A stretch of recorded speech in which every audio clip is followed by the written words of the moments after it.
আসসালামু আলাইকুম।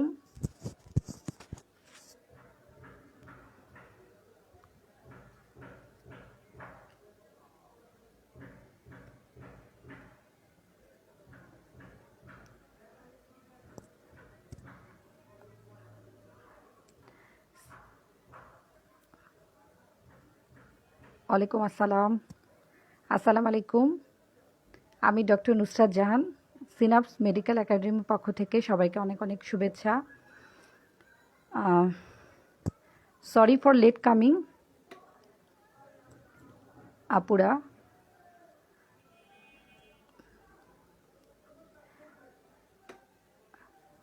আমার কথা কি শোনা যাচ্ছে কি না? আপনারা জানেন আমি হচ্ছে এমসিপিএস পরীক্ষা নিয়ে ব্যস্ত ছিলাম, এই জন্য ডেমো ক্লাসটা নিতে লেট হলো।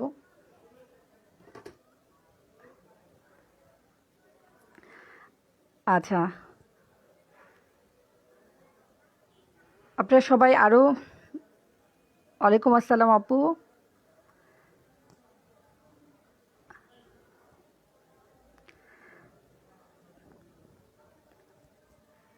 আচ্ছা, আজকে ঠিক আছে, থ্যাংক ইউ রোমানা আপু। যারা একেবারেই নতুন, হ্যালো, তাদের জন্য আমি থ্যাংক ইউ সোহেলে আপু, থ্যাংক ইউ। আচ্ছা, অনেকেই জানেন যে আমি জাস্ট রিসেন্ট 19 তারিখে আর কি এমসিপিএস পাস করেছি, আল্লাহর ইচ্ছায় আর কি, আপনাদের দোয়ায়। এখন যারা একেবারেই নতুন, মানে মোস্ট অফ দ্য তো জানিনি, তারপর আমি আমার পরিচয়টা নতুন করে দেই, যেহেতু আমরা আবার নেক্সট সেশনের জন্য নতুন করে আমরা long batch, DC Dutta batch, exam batch শুরু করতে যাচ্ছি ইনশাল্লাহ। এই জন্য আমার পরিচয়টা আমি একটু দেই। আমি হচ্ছে ডিজিও কমপ্লিট করেছি ঢাকা মেডিকেল কলেজ থেকে, জাস্ট রিসেন্ট এমসিপিএস কমপ্লিট করেছি,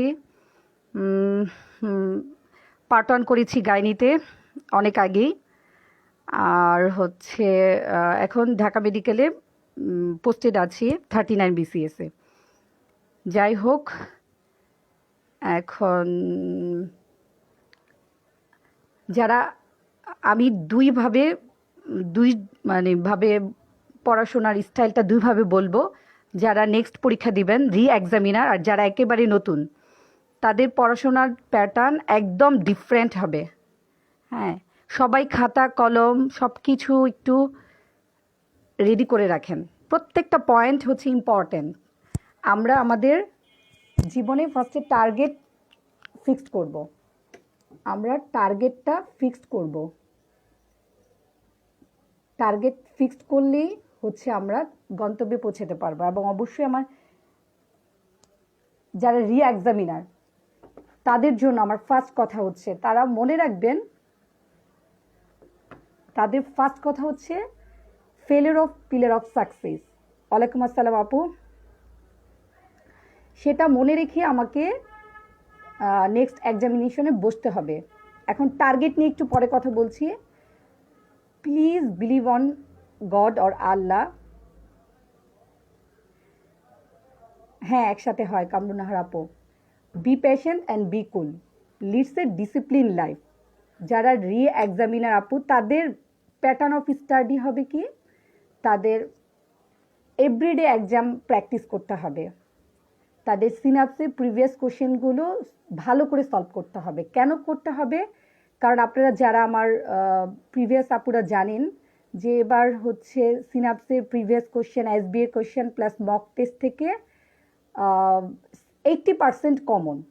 পেপার 2 একটু ঝামেলা হয়েছে, পেপার 2 নিয়ে এবার আমি বসবো ইনশাল্লাহ, সেটাও কভার করে দিব ইনশাল্লাহ। ঠিক আছে, হ্যাঁ, থ্যাংক ইউ থামিনা আপু।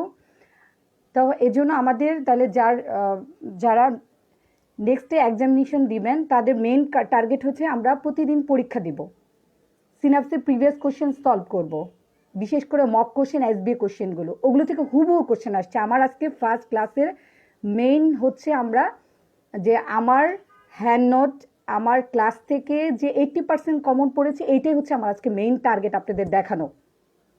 আমি কোশ্চেনগুলো কালেক্ট করেছি, মানে বিশ্বাস করবেন না, মানে আমি জাস্ট অ্যাস্ট্রোনিউজ যে এফসিপিএসে এত হুবহু আমার সাজেশন কমন পড়বে, আমি জাস্ট অবাক।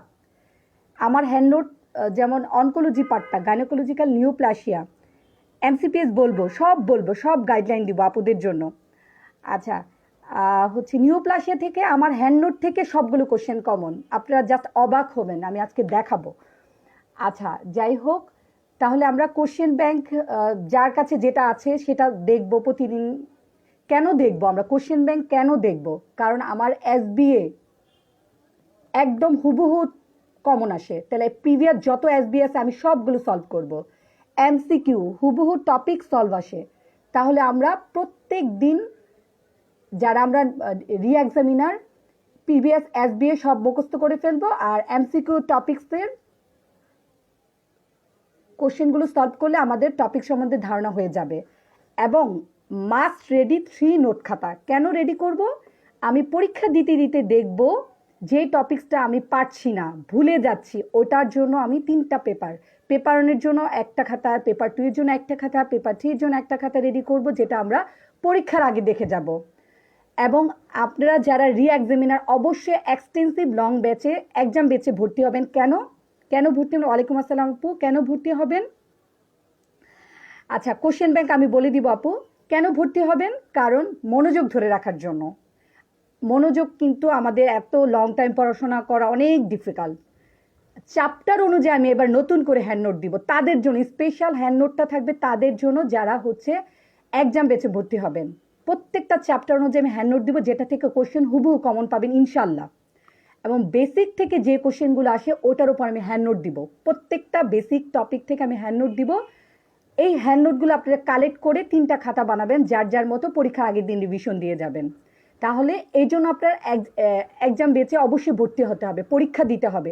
কারণ কোশ্চেনগুলো আমি করব হচ্ছে পুরা বিসিপিএস স্টাইলে, যেন আপনাদের পরীক্ষা দিতে কষ্ট না হয়। তবে যারা এবার এই কোশ্চেনে পাশ করে নেয় তাদের জন্য খুবই দুঃখজনক, খুবই কষ্টদায়ক, কারণ এত কোশ্চেন কমন কখনই আসে না, এটা মনে রাখবেন। তাহলে তাদের জন্য ফাইনাল কথা হচ্ছে লেগে থাকুন, আল্লাহ ভরসা সফলতা আসবেই। লেগে থাকতেই হবে। আমি আমার হিস্ট্রিটা বলবো, আমি কিন্তু এমসিপিএস একবারই পাশ করেছি, কিন্তু বাকি পার্ট 1 বলেন, ডিজিও বলেন, আমার কিন্তু সেকেন্ড টাইম লাগছে। তাহলে আমি ফেল করে কিন্তু আমি সাকসেসে পৌঁছাইছি, একমাত্র এমসিপিএসই আমার একবারে হয়ে গেছে। তার জন্য কি আমার ক্লিয়ার কনসেপশন হয়েছে, ক্লিয়ার কনসেপশন আপনাদের পড়াতে এবং ডিজিও যেহেতু পাশ করেছে অলরেডি ক্লিয়ার কনসেপশন তৈরি হয়েছে এজন্য। ঠিক আছে, তাহলে এটা হচ্ছে রি এক্সামিনার আপুদের জন্য। যারা নতুন আপু তাদের জন্য একটা কথা বলতেছে, এখন আসেন তাদের পড়াশোনা স্টাইলটা পুরোপুরি ডিফারেন্ট হবে।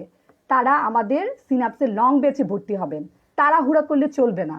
যখন আপনার ক্লিয়ার কনসেপশন হয়ে যাবে অটোমেটিক আপনার পাশ হয়ে যাবে, একদম পড়াশোনা তাড়াহুড়া করা যাবে না। তাদের জন্য যারা একদম নিউ, পড়াশোনা করতে হবে, ক্লিয়ার কনসেপশন নিয়ে স্টাডি করতে হবে, তাড়াহুড়া করলে চলবে না। তার পড়াশোনাটা করবে হবে obs and gynae Dutta best অবশ্যই হতে হবে। বেসিক খুব বেশি যেহেতু লাগবে না, তাহলে জানতে হবে কোন টপিকগুলো লাগবে। রডি লামলি স্পিড দিয়ে একটু দেখলে ভালো, ইম্পর্টেন্ট চ্যাপ্টারগুলো, ইম্পর্টেন্ট কি টপিকসগুলো অবশ্যই আমরা খাতায় লিখে পড়বো। 3টা খাতা বানাবো, পেপার 1, পেপার 2, পেপার 3 উপরে। এভরিডে আমরা 3টা পেপার পড়বো, ভাগ করে নিব। এভরিডে আমরা 3টা পেপার পড়বো, কিভাবে পড়বো আমি বলে দিব। এভরিডে আমরা যেই টপিকটা পড়বো ওই টপিকের ওপর কোশ্চেন ব্যাংক থেকে আমরা পরীক্ষা দিব। কারণ আমরা পরীক্ষা না দিলে বুঝি না নিজের দুর্বলতাটা কোথায়। যেটাই দুর্বলতা থাকবে সেটা আমরা খাতা লিখে চেষ্টা করব একদম সুন্দর করে আয়ত্ত করার জন্য। এবং অনেক কিছু আছে আমরা নিউমোনিক দিয়ে সবগুলো তথ্য মনে রাখার চেষ্টা করব। ফাইনাল কথা, যারা হচ্ছে নিউ এক্সামিনার লেগে থাকুন, আল্লাহ ভরসা সফলতা আসবেই। এটা হচ্ছে আমার ইম্পর্টেন্ট কিছু আপনাদের মোটিভেশনাল কথাবার্তা, কিন্তু খুব ইম্পর্টেন্ট কথাবার্তা। তাহলে আমাদের লাইফে প্রথমে টার্গেট ফিক্স করতে হবে। লাইফের টার্গেটটা অবশ্যই ইম্পর্টেন্ট। টার্গেটটা কি? আমি কি করব? এফসিপিএস করব, আমি ডিপ্লোমা করব, আমি এমএস করব। এখন আসেন, এমএস যেহেতু জাস্ট পরীক্ষা শেষ হয়ে গেছে, আমি এমএসটির কথা না বাদই দিলাম। এমএসএস একটা কম্পিটিটিভ পরীক্ষা, 1 বছর ধরে পড়তে হয়, প্রিভিয়াস কোশ্চেন সলভ করতে, অনেক মুখস্থের বিদ্যা লাগে এমএস পাস করার জন্য। ঠিক আছে, তাহলে যার রেসিডেন্সি ইচ্ছা তাকে আমি পরে কথা বলছি তার বিষয়ে। যে এফসিপিএস দিবে, যে ডিপ্লোমা দিবে, এখন আসেন এফসিপিএস। এফসিপিএসে আপনার 70% পাস করলেই এফসিপিএস কমপ্লিট, তাহলে এটা হচ্ছে 70% পাওয়ার জন্য আপনার কি করতে হবে, ক্লিয়ার কনসেপশন লাগবে এফসিপিএস এ, কখনোই মানে মুখস্থ বিদ্যে দিয়ে চলবে না। তাহলে ক্লিয়ার কনসেপশনের জন্য আপনারা আমাদের গাইডলাইনগুলো ফলো করবেন। আমরা বই সারাক্ষণ পড়তে পারি, কিন্তু আসলে কোন টপিকটা থেকে আসে, কিভাবে আসে, সব কিছু আমরা আমাদের ব্যাচগুলোতে বলে দিব, আমরা আমার ব্যাচগুলোতে বলে দিব, ঠিক আছে। এখন আসেন ডিপ্লোমা। ডিপ্লোমা হচ্ছে ছোট একটা ডিগ্রি, কিন্তু কেন করব আমরা ডিপ্লোমা, কেন করব? আচ্ছা, আজান হচ্ছে, আজান হচ্ছে, আপনারা হচ্ছে একটু ওয়েট করতে হবে, আমার এই কথাগুলো একটু দেখতে থাকেন আর আজান শুনতে থাকেন।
সাইমা আপু 25 ইয়ার্স লেডি নিয়ে সিস্টিক টিউমার নিয়ে আসছে।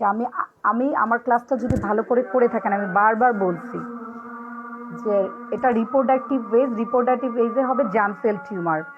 এপিথেলিয়াল টিউমার হচ্ছে স্যারাস টিউমার, এটা হবে পোস্ট মেনোপজাল লেডিদের অ্যাডভান্স এজে। আর যেটা sex cord stromal tumour, granulosa cell tumour, theca cell tumour, এগুলো হবে মিক্সড এজ, রিপ্রোডাক্টিভ এজেও হতে পারে এবং পোস্ট মেনোপজাল এজেও হতে পারে। ঠিক আছে, এটা একদম ফিক্সড কথা, একদম ফিক্সড সাইমা আপু, যে germ cell tumour reproductive age. তাহলে অ্যান্সার হবে বিনাইন সিস্টিক টেরাটোমা, ঠিক আছে, যেটা হচ্ছে ডারময়েড সিস্ট।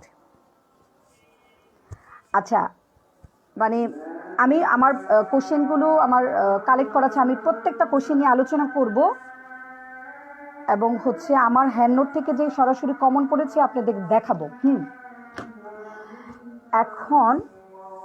এখন আমি আরেকটু কথাবার্তা বলে নিই, সেটা হচ্ছে আমাদের কে ডিপ্লোমা দিবেন, কে এফসিপিএস দিবেন, এটা নিয়ে একটু কথা বলে নিই।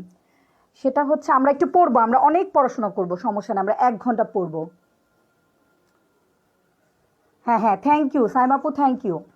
আচ্ছা, সেটা হচ্ছে কারণ আমি অনকোলজিতে যা পড়াইছি, গাইনোকোলজিক্যাল নিউপ্লাসিয়া সব হচ্ছে আমি আপনাদের পড়াইছি, একটা নতুন কোশ্চেন আসে নাই। যারা ভুল দিয়ে আসছেন তারা দুঃখজনক আর কি, আমার হ্যান্ড নোট থেকে সব কমন আসছে। এখন আসেন, সেটা হচ্ছে আমরা এফসিপিএস দিব না ডিপ্লোমা দিব না এমএস দিব, এই কথাটাই তো, যা বিসিএস দিব, একটু মনোযোগ দিয়ে শোনেন। সেটা হচ্ছে আমরা বিসিএস কেন দিব, যেমন আমি ডিজিও পাস করার পরেও কোনো ভালো চাকরি পাচ্ছিলাম না, বাংলাদেশের জন্য বিসিএস খুব জরুরি। যারা টার্গেট করবেন, মানে বিসিএস যেহেতু জরুরি, তাহলে টার্গেট করেন বিসিএসটা হয়ে গেলে পাশাপাশি আমরা পোস্ট গ্রাজুয়েশন করবো। বিসিএস এর বয়সটা লিমিটেশন, আমাদের পোস্ট গ্রাজুয়েশনে কোনো বয়স লিমিটেশন নেই, আমরা 40 বছরও পোস্ট গ্রাজুয়েশন দিতে পারবো। যেহেতু বিসিএস এ অফার সবসময় থাকে না, স্পেশাল বিসিএস হবে, বয়স লিমিটেশন, তাহলে আমরা চুজ করব বিসিএসটা। এটা হচ্ছে আমার মতামত। তারপরে হচ্ছে আপনারা চিন্তা করেন, অনেকে বিসিএস এ যেতে চায় না, তাদের টার্গেট হচ্ছে, নেক্সট টার্গেট হচ্ছে এফসিপিএস না ডিপ্লোমা। এফসিপিএস এর অনেক বড় একটা ঘটনা, যে এফসিপিএস পার্ট 1 হওয়ার পরেও হচ্ছে আমার 3 বছর ট্রেনিং লাগে, 1 বছর কোর্সে যেতে হয়, টোটাল 4 বছর। এখন তারপর আপনি যখন 4 বছর পরে পরীক্ষা দিতে যাবেন, সেটা হচ্ছে মেসাকার অবস্থা। এবারের ঘটনা শুনেন, এবারের ঘটনা হচ্ছে পার্ট টুতে আপনার 550 জন পরীক্ষা দিয়েছে, রিটেনে পাস করেছে মাত্র 50 জন, 500 জন বাদ পড়েছে। চিন্তা করতে পারেন কি মেসাকার অবস্থা। তো আমার এটাও মাথায় রাখতে হবে, ঠিক আছে, যে আমি শুধু এফসিপিএস নিয়ে বসে থাকবো না, আমি ডিপ্লোমাটা অবশ্যই দিব। কারণ যখন আমার একটা ডিগ্রি কমপ্লিট হয়ে যাবে, আমি ঠান্ডা মাথায় এফসিপিএস করব, ঠিক আছে। এবং ডিপ্লোমা আপনাকে অনেক কনফিডেন্স বাড়ায় দিবে এবং হচ্ছে আপনার এফসিপিএসটাকেও সহজ করে দিবে, ডিপ্লোমায় যদি আপনি পাশ করতে পারেন। এখন আসেন, তাহলে কেন আমরা তাহলে এফসিপিএস একটা বড় ডিগ্রি, ডিপ্লোমা ছোট ডিগ্রি, ডিপ্লোমা করতে যে এফসিপিএস দিতে একটু দেরি হয়, দেরি হোক সমস্যা নাই। কেন দেরি সমস্যা নেই, কারণ আমার যে পাস হবে এটা কোনো নিশ্চয়তা নাই। কারণ এবারের সিনারিও 50 জন পরীক্ষা দিয়েছে পার্ট টুতে, 50 জন রিটেনে পাস করেছে, তারপরে এই 50 জন থেকে অসপি হবে, অসপি থেকে আবার বাদ পড়বে, তাহলে আলটিমেটলি 15 জন থেকে 20 জন হচ্ছে পাস করবে এফসিপিএস ফাইনাল পার্টে। তাহলে খুবই হচ্ছে এগুলো একটা লেন্দি প্রসিডিওর, কার ভাগ্যে কি আছে বলা যায় না, এবং হচ্ছে অনেক টাফ এক্সামিনেশন। কিন্তু এর মানে আমরা পোস্ট গ্রাজুয়েশন করবো না, অবশ্যই করব। 15 জন যদি এফসিপিএস পাস করে থাকে, ওই 15 জনের মধ্যে আপনি হবেন, তাই না? অবশ্যই আপনি হবেন, আপনি টার্গেট ফিক্স করেন, ওই 15 জনের মধ্যে আপনিই পাস করবেন। সো আমাকে যতই কঠিন হোক, আমাকে লক্ষ্যে পৌঁছাতে হবে, টার্গেটটা ফিক্স করলে হচ্ছে আমরা লক্ষ্যে পৌঁছাতে পারবো। এখন আসেন, আমি এমসিপিএস এর কথা অনেকেই জানতে চাচ্ছেন, এমসিপিএস এর ওপর আমাদের সেমিনার হবে, তারপরে হচ্ছে কিভাবে পড়বো, আমাদের মানে অনেক কিছু ব্যাপার স্যাপার, এখন আমি ডিটেলস বলবো না, কিন্তু আমি একটু বলি যারা ইন্টারেস্টেড, কারণ আমাকে অনেকেই নক দিয়েছেন অ্যাবাউট এমসিপিএস। এমসিপিএস হচ্ছে আপু 1 বছর ট্রেনিং লাগবে, 1 বছর ট্রেনিং লাগবে, কিন্তু আপনার পাস করার পর থেকে মিনিমাম 4 বছর অতিবাহিত করতে হবে বাই এনি মিনস। হ্যাঁ, কিন্তু এর মধ্যে 1 বছর জাস্ট ট্রেনিং লাগে, ঠিক আছে। যে আমি ইন্টার্ন শেষ করে হচ্ছে 1 বছর ট্রেনিং করে পরীক্ষা দিতে পারবো, ঠিক তা না। আপনার ওই পাস করার পর থেকে 4 বছর আপনাকে অতিবাহিত করতে হবে, কিন্তু ট্রেনিং কাউন্ট জাস্ট 1 ইয়ার, সেটা আপনাকে জমা দিতে হবে বিসিপিএস এ 1 বছরের ট্রেনিং কাউন্ট। এখন আসেন পরীক্ষা হচ্ছে খুবই টাফ। আমি পাস করে আসছি, তাও বললাম, পাস করার পর সবাই বলে অনেক সহজ পরীক্ষা, এরকম ঠিক তা না। এমসিপিএস খুবই টাফ পরীক্ষা। এখন আসেন, 150 জন আমরা পরীক্ষা দিয়েছি, রিটেনে পাশ করেছি 64, অনেক বেশি, কারণ 50-এ পাস, প্রত্যেকটা পেপারে 50-এ পাস, 100-তে 50-এ পাস। এই জন্য কিন্তু এফসিপিএসে হচ্ছে 100-তে 60-এ পাস, কিন্তু এমসিপিএসে 100-তে 50-এ পাস, এই জন্য অনেক পাস করেছে রিটেনে 64। তার মধ্যে মাত্র 13 জন হচ্ছে ওভারঅল পাস করেছে, ভাইভাতে পাস করেছে। ঠিক আছে, আমার দিন মাত্র 5 জন পাস করেছে, তারপর থেকে 4 জন 4 জন। ঠিক আছে, তাহলে খুবই টাফ। 150 জনের মধ্যে 13 জন পাস করেছে। ঠিক আছে, সেই 13 জনের মধ্যে আমি একজন আছি, আল্লাহর কাছে অনেক অনেক শুক্রিয়া। কিন্তু সেটার জন্য অবশ্যই আপনার লক্ষ্য ঠিক রাখতে হবে, মানে পরীক্ষার আগে আপনি বুঝবেন যে আপনার হবে কি হবে না। ঠিক আছে, আপনার ওভাবে প্রিপারেশন নিতে হবে, ক্লিয়ার কনসেপশন লাগবে পুরা। যারা আমরা গাইনিতে কেরিয়ার করবো, আমরা Dutta, gynae Dutta, of Dutta, just reading পড়ে কনসেপশন ক্লিয়ার করে ফেলতে হবে, 2টা বই খুব লাগবে, এটাকে আমরা আয়ত্ত করে ফেলতে হবে। ঠিক আছে, তাহলে যারা যারা এবার এফসিপিএস হয় নাই তারা অবশ্যই ডিপ্লোমা দিবেন, যাদের এফসিপিএস হয়েছে তারাও ডিপ্লোমা দিবেন। কেন দিবেন? কারণ আমাদের এই জার্নিটা অনেক লং জার্নি, এফসিপিএস এর জার্নি হচ্ছে অনেক লং জার্নি, পাশের হার খুবই কম। আমাকে তাহলে ডিপ্লোমা হচ্ছে একটা ডিগ্রি কমপ্লিট করে রাখতে হবে, ডিপ্লোমা পাস করলে অটোমেটিক পরবর্তীতে এমসিপিএস দিয়ে 2টা ডিগ্রি হয়ে যাবে, পরবর্তীতে ঠান্ডা মাথা আপনার এফসিপিএস শেষ করবেন। আর যাদের হয় নাই তাদের জন্য বলবো ডিপ্লোমা দিবেন, দেন হচ্ছে আবার জুলাইতে এফসিপিএস দিবেন, কারণ তাদের তো পড়া আছে, কোনো সমস্যা নেই। আমরা তাদের জন্য স্পেশাল কিভাবে কি করব, আমরা হচ্ছে একটা স্পেশাল অ্যাটেনশন নিব তাদের জন্য, যেন তাদের এবার ইনশাল্লাহ তারা যদি লেগে থাকে তাদের হচ্ছে ইনশাল্লাহ পাস হবেই। তাহলে কে বিসিএস দিবেন, কে ডিপ্লোমা দিবেন, কে এমএস দিবেন, বুঝতে পেরেছেন কিনা আপুরা একটু বলেন? কারণ সবাই আমাকে নক দিচ্ছে, আপু বিসিএস কে দিব। অবশ্যই বিসিএস দিবেন, কারণ বাংলাদেশে আমি 1 বছর মানে ডিজিও পাস করার পরেও কোনো চাকরি পাচ্ছিলাম না ভালো, অবশ্যই বিসিএস দিবেন। এখন যে একান্তই বিসিএস দিতে চাচ্ছেন না, তার জন্য আমি কি বলবো, তাকে তো হচ্ছে পোস্ট গ্রাজুয়েশন কমপ্লিট করতে হবে, তার জন্য ফার্স্ট টার্গেট এফসিপিএস। এফসিপিএস হচ্ছে না, ডিপ্লোমা দিব, এফসিপিএস হয়েছে তবুও আমি ডিপ্লোমা দিব। ঠিক আছে আপুরা, আর কিছু জানার আছে আপুরা? এই কে বিসিএস দিবেন, কে এমসিপিএস দিবেন, কে এফসিপিএস দিবেন, ক্লিয়ার কি না আপু? হ্যাঁ ঠিক আছে, ওকে। তাহলে হচ্ছে আমি এখন আমার পড়াশোনার দিকে আগাচ্ছি। ঠিক আছে, পড়াশোনার দিকে আগাচ্ছি হচ্ছে আমরা অবশ্যই আমাদের পড়াশোনাটা কিভাবে ফলো করব, আমরা এই যে সিলেবাস, ইউনিক সিলেবাস, এটা ধরে আমরা সুন্দর করে পড়াশোনা করব। ঠিক আছে, যেমন পেপার 1-এর জন্য আমার কি লাগবে সবাই আমরা জানি, কিন্তু যারা নিউ এক্সামিনার তারা তো আমরা আসলে জানি না। ঠিক আছে, একদম যদি কনসাইজ গাইডলাইন দেখতে চান, এই যে paper 1 genetics, breast, embryology, histology, biophysics, pelvic organ, abdomen, এই 8টা টপিকস থেকে কতটুকু কোশ্চেন আসবে, কিভাবে আসে, সব আমরা যারা একদম নিউ এক্সামিনার যারা, তারা অবশ্যই আমাদের। না না না, এখানে তন্নি, এখানে একটা ইসে আছে, তোমার 2বার ডেপুটেশন পাবা না ঠিক তা না, আমি বলি তোমার যদি এফসিপিএসটা পাস হয়ে যায় তাহলে 3 বছর পর অবশ্যই ডেপুটেশন পাবা সাব স্পেশালিটি যাওয়ার জন্য। আর ডিপ্লোমা পাস করলে তো হচ্ছে তোমার 1 বছর পর আবার ডেপুট। হ্যাঁ হ্যাঁ হ্যাঁ, এটা কামরুন্নাহর আপু ঠিক আছে, ডিডিও পাস করতে হবে তারপর ট্রেনিং কাউন্ট হবে, না হলে তো ট্রেনিং কাউন্ট হয় না, এটা একদম ঠিক কথা। ঠিক আছে, তন্নি হচ্ছে বুঝতে পেরেছো তো, ডেপুটেশনটা হচ্ছে ডিপ্লোমা পাশের পর 1 বছর পরেই তুমি যে কোনো কোর্সে ঢুকতে পারবা, আমি রিসেন্ট দেখলাম তো। আর হচ্ছে তোমার এই এফসিপিএস পাশের পর 3 বছর পর তুমি ঢুকবা, একটা বড় ডিগ্রি হয়ে গেলে ঠান্ডা মাথায় সাব স্পেশালিটিতে ঢুকবা, এটা নিয়ে হচ্ছে চিন্তার কিছু নেই। এখন তাহলে আমার পেপার 1-এর এই টপিকগুলো আমরা ধরে ধরে, জেনেটিক্স কী পড়তে হবে, ব্রেস্ট কী পড়তে হবে, আজকে আমি ব্রেস্টটা পড়াবো আপনাদের, এমব্রায়োলজি কী পড়তে হবে, হিস্টোলজি, বায়োফিজিক্স, প্রত্যেকটা আমরা ধরে ধরে লং ব্রেচে বলে দিব, জাস্ট এতটুকু পড়লেই কভার হয়ে যাবে। এখন পেপার টু অবশ্যই আমরা সিলেবাস দেখে পড়বো, এটাও নিয়েও আমি আরেকটা ক্লাস নিব, পেপার 2 পেপার 3-র উপর আমি আরেকটা ডেমো ক্লাস নিব, ওপেন ফর অল, যারা আমাদের কোচিংয়ে ভর্তি হবে না তারাও উপকৃত হবেন, কোনো সমস্যা নেই। ঠিক আছে, পেপার টু বই আমরা দাগিয়ে দিব, কিন্তু আজকে আমি একটু কোশ্চেন সলভ করব। কেন কোশ্চেন সলভ করব? কারণ কোশ্চেন এসবি হুবহু রিপিট আসে, আমি আমার মক কোশ্চেন থেকে 80% কমন পড়ছে, আপনারা জাস্ট চিন্তাও করতে পারবেন না, সেটা হচ্ছে প্রিভিয়াস কোশ্চেনের কারণে। ঠিক আছে, এখন আসি আমি পেপার 1 কোশ্চেন সলভ করবো, পাশাপাশি 2-একটা টপিকস আপনাদেরকে আমি পড়িয়ে দিব ইনশাল্লাহ। সেটা হচ্ছে দেখেন, তাহলে আমাদের পেপার 1-এর এসবি আমি বলবো, এসবি এটা এবার এবার এবার সেশনে আসছে, এখন আসেন এটা আমি দেখাচ্ছি। সেটা হচ্ছে আমাদের পড়াশোনার প্যাটার্নটা কি হবে, প্রতিদিন আমরা পেপার 1, পেপার 2, পেপার 3 পড়বো, অবশ্যই সাথে আমরা বেসিক পড়বো। ঠিক আছে, আমরা 2 ঘন্টা 2 ঘন্টা 2 ঘন্টা 6 ঘন্টা বেসিক পড়লাম, 2 ঘন্টা 8 ঘন্টা, আমরা রেগুলার 6 থেকে 8 ঘন্টা যদি পড়াশোনা করি এনাফ।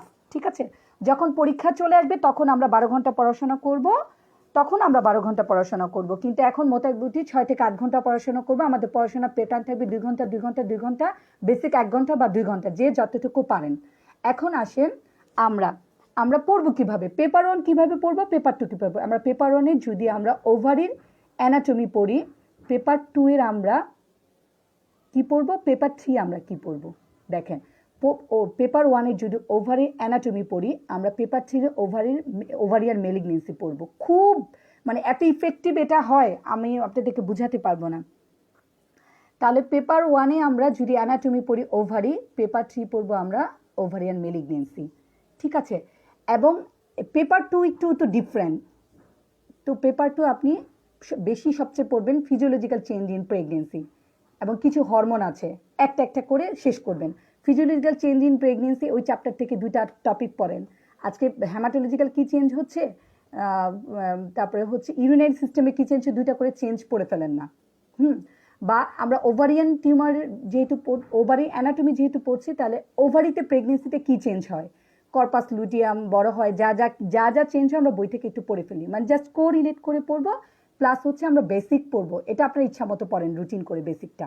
ঠিক আছে, এখন আসেন আমাদের এবার এবার আমার আসছে ইউটেরাসের অ্যানাটমি, তাহলে পরের বার ওভারি থেকে আসবে, তারপরে এবার ফ্যালোপিয়ান টিউবটা আসবে, এরকম মানে অ্যানাটমিটা এরকম হয়, একবার ইউটেরাস আসলে পরের বার ওভারি আসে, তারপরে ফ্যালোপিয়ান টিউব আসে, এরকম করে পড়তে হয়। আর আমরা অবশ্যই অ্যানাটমিটা যার নিটার আছে অবশ্যই নিটার ফলো করব, কারণ তাহলে ইজি হয়, জিনিসগুলো অনেক ইজি হয়। নিটারটা পাশে রাখবো, কারণ আমার কাছে মনে হয়েছে আমি নিটার ফলো করেছি, প্লাস তো বইয়ের যত পিকচার আছে অ্যানাটমি আমি হচ্ছে দেখেছি। এখন আসেন আমার কোশ্চেনগুলো তো খুব ইম্পর্টেন্ট, যারা এবার পরীক্ষা দেন এবং যারা দিয়েছেন সবার জন্য ইম্পর্টেন্ট। ঠিক আছে, কারণ আবার রিপিট হবে। এখন আসেন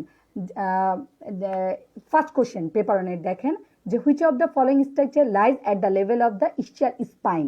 ঠিক আছে, এটা আমরা যদি ইউটেরাসে অ্যানাটমি পড়ি, বই হুবু দেওয়া আছে, এটা অ্যান্সার হচ্ছে এক্সটার্নাল অস। ঠিক আছে, এখন আসেন 2 নম্বর question, in which of the following steps acrosomal reaction occur. তাহলে এমব্রায়োলজি থেকে এবার অনেক কোশ্চেন আসছে চ্যাপ্টার 2 থেকে, আমি এমব্রায়োলজি আপনাদের ঝাঁঝরা করে মুখস্থ করাই দিব। যারা আমাদের দত্ত ব্যাচে ভর্তি হবেন, এই যে এই চ্যাপ্টার এমব্রায়োলজি থেকে অনেক কোশ্চেন আসছে, এই চ্যাপ্টার থেকে একদম ঝাঁঝরা করে মুখস্থ করে ফেলতে হবে।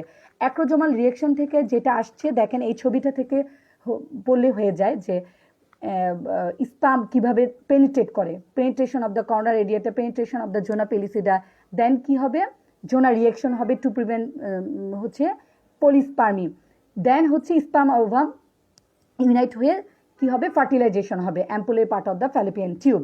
এরকম করে বুঝে বুঝে আমরা কিন্তু এই জিনিসগুলো সবাইকেই পড়িয়েছি, যদি কেউ মানে ধরতে পারেন। তারপরে হচ্ছে আমাদের পরে কোশ্চেনটা ছিল কি, time of survival of oocyte. দেখেন এই চ্যাপ্টার থেকে আসছে, time of survival of oocyte এই চ্যাপ্টার থেকে আসছে। দেখেন আমি দেখাচ্ছি, দেখেন পেজ নাম্বার হচ্ছে 24। দেখেন এই যে ফার্টিলাইজেবল লাইফ স্প্যান অফ ওসাইট 12 থেকে 24 ঘন্টা, আর স্পাম হচ্ছে 48 থেকে 72 ঘন্টা। এই কোশ্চেনটা হুবহু, তাহলে 2 নাম্বার চ্যাপ্টার আমাদের ঝাঁঝরা করে লাইন বাই লাইন বুঝে মুখস্থ করে ফেলতে হবে। ঠিক আছে, যেহেতু প্রিভিয়াস এসবি রিপিট হয় সেহেতু অবশ্যই আপনাদের এই করতে হবে। এখন আসেন 4 নাম্বার কোশ্চেন দেখেন, লেট প্রেগনেন্সিতে প্লাসেন্টা কিভাবে, কোন প্লাসেন্টা কোন লেয়ারটা পারসিস্ট হয়। এটা হুবহু আমার হচ্ছে পরীক্ষার কোশ্চেন, আমি দেখাচ্ছি। সেটা হচ্ছে প্লাসেন্টা থেকে কি কি আসবে আমি একদম বলে দিব। প্লাসেন্টা খুবই ইম্পর্টেন্ট প্লাসেন্টা। দেখেন আমার এটা ফার্স্ট কোশ্চেনই ছিল এই, কারণ এটা 2016 সালের কোশ্চেন, নিয়ার ট্রাম প্লাসেন্টা কি চেঞ্জ হয়। দেখেন একদম আপনারা বিশ্বাস করবেন না, এত কোশ্চেন আমার এবার কমন আসছে, জাস্ট আনবিলিভেবল। দেখেন আমার mock question, in placenta at tram কি হবে, এই কোশ্চেনটাই আপনার আসছে 4 নম্বর কোশ্চেনটা, জাস্ট আনবিলিভেবল। কারণ কেন আনবিলিভেবল, এটা 2016 সালের কোশ্চেন, সেটাই আমি আপনাদেরকে উঠিয়ে দিয়েছিলাম। ঠিক আছে, তাহলে এই 1 নাম্বার একটা কোশ্চেন একদম হুবহু আমার কোশ্চেন থেকে কমন এসেছে। কেন এসেছে ওই যে বললাম, এটা প্রিভিয়াস কোশ্চেন, এই জন্য কমন এসেছে। তারপরে হচ্ছে সেকেন্ড ইনভেশন অফ ট্রোপোব্লাস্ট অকার। দেখেন এই কোশ্চেনটা এই কোশ্চেনটা আমি তো আপনাদের ইচ্ছা করে পড়াইনি, একটু কঠিন তো। প্রি অ্যাক্লামশিয়ার যে হচ্ছে ট্রোপোব্লাস্ট ইনভেশনটা ফেলোর হওয়ার কারণে এটা আমি ভাবলাম আসবে না কখনই, কিন্তু এই কোশ্চেনটাও আসছে। এটা যারা পেরেছেন তো আলহামদুলিল্লাহ, যারা পারেন নাই তাদের জন্য দুঃখজনক। আমি হচ্ছে এই কোশ্চেনটা এস্কেপ করে গিয়েছিলাম যে এই কোশ্চেনটাও কি আসবে। আমি একটু সহজভাবে পড়াতে চেয়েছিলাম যে এত কঠিন কোশ্চেন আসবে না, কারণ ট্রোপোব্লাস্ট ইনভেশন বোঝার জন্য একটু একটু তো কঠিন। এই অবস্থায় তো বোঝাটা একটু কঠিন আপুরা।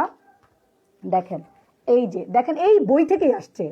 এই যে দেখেন, সেটা হচ্ছে আমার নর্মাল প্রেগনেন্সিতে, একটু বুঝার চেষ্টা করেন।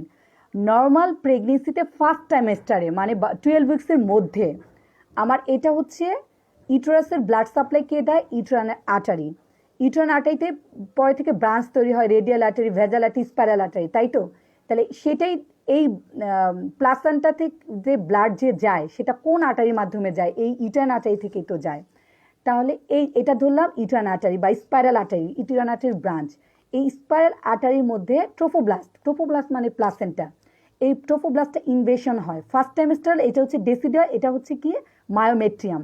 ডেসিডুয়া মানে কি? ডেসিডুয়া মানে অ্যান্ডোমেট্রিয়াম। প্রেগনেন্ট ইউটেরাসকেই তো বলা হয় ডেসিডুয়া, প্রেগনেন্ট অ্যান্ডোমেট্রিয়ামকে বলা হয় ডেসিডুয়া।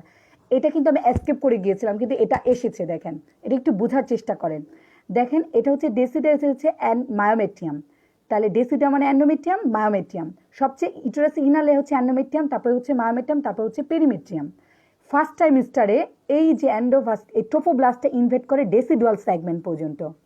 সেকেন্ড ট্রাইমেস্টারে মানে 16 to 18 উইক্সে এই এন্ডোভাস্কুলার ট্রোফোব্লাস্টে ইনভেট করে মায়োমেটাল সেগমেন্ট পর্যন্ত।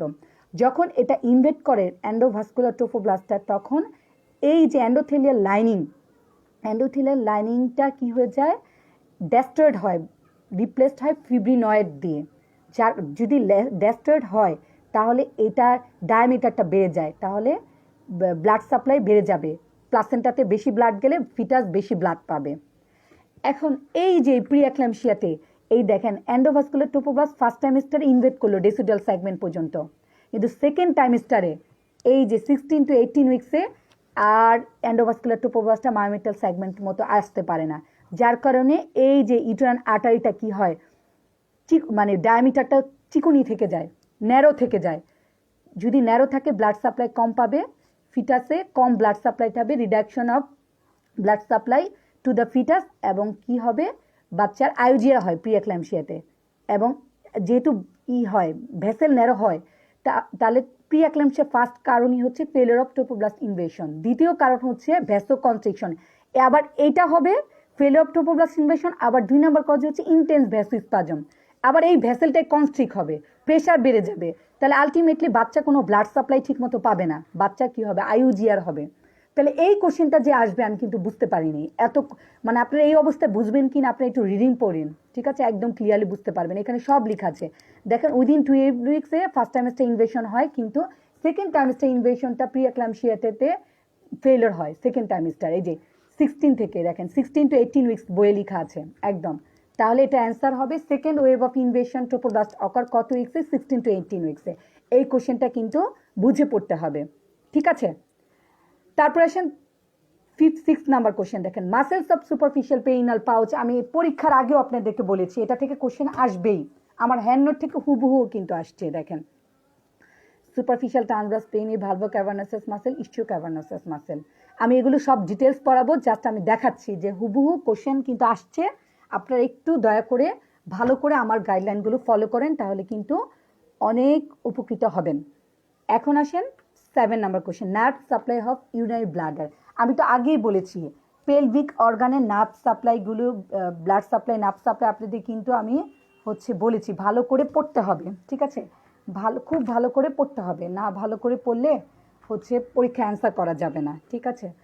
এই সিম্পেথেটিক হচ্ছে ইউরিনারি ব্লাডারের সিম্পেথিক T10 to লাম্বার 2, আর প্যারাসিম্পেথেটিক হচ্ছে স্যাকাল 2, 3, 4 মনে রাখবেন, বা পেলভিক স্প্ল্যাঙ্কিক নার্ভ। এবং ওভারঅল এটা blood supply, nerve supply figure দেখে দেখে আপনারা একটু পড়বেন, ঠিক আছে? একটু লিখে পড়বেন এই জিনিসটা। হ্যাঁ, আমি সবগুলো করি নাই, মানে অল্প স্বল্প লেখা আছে আর কি। ভালভা কি, আর্টারি সাপ্লাই কি, নার্ভ সাপ্লাই কি, লিম্ফেটিক সাপ্লাই কি, খুব ইম্পর্টেন্ট এগুলো। আর্টারি সাপ্লাই, নার্ভ সাপ্লাই এগুলো একটু লিখে বুঝে মিটার দেখে বই দেখে দেখে এটা একটু পড়ে নেবেন।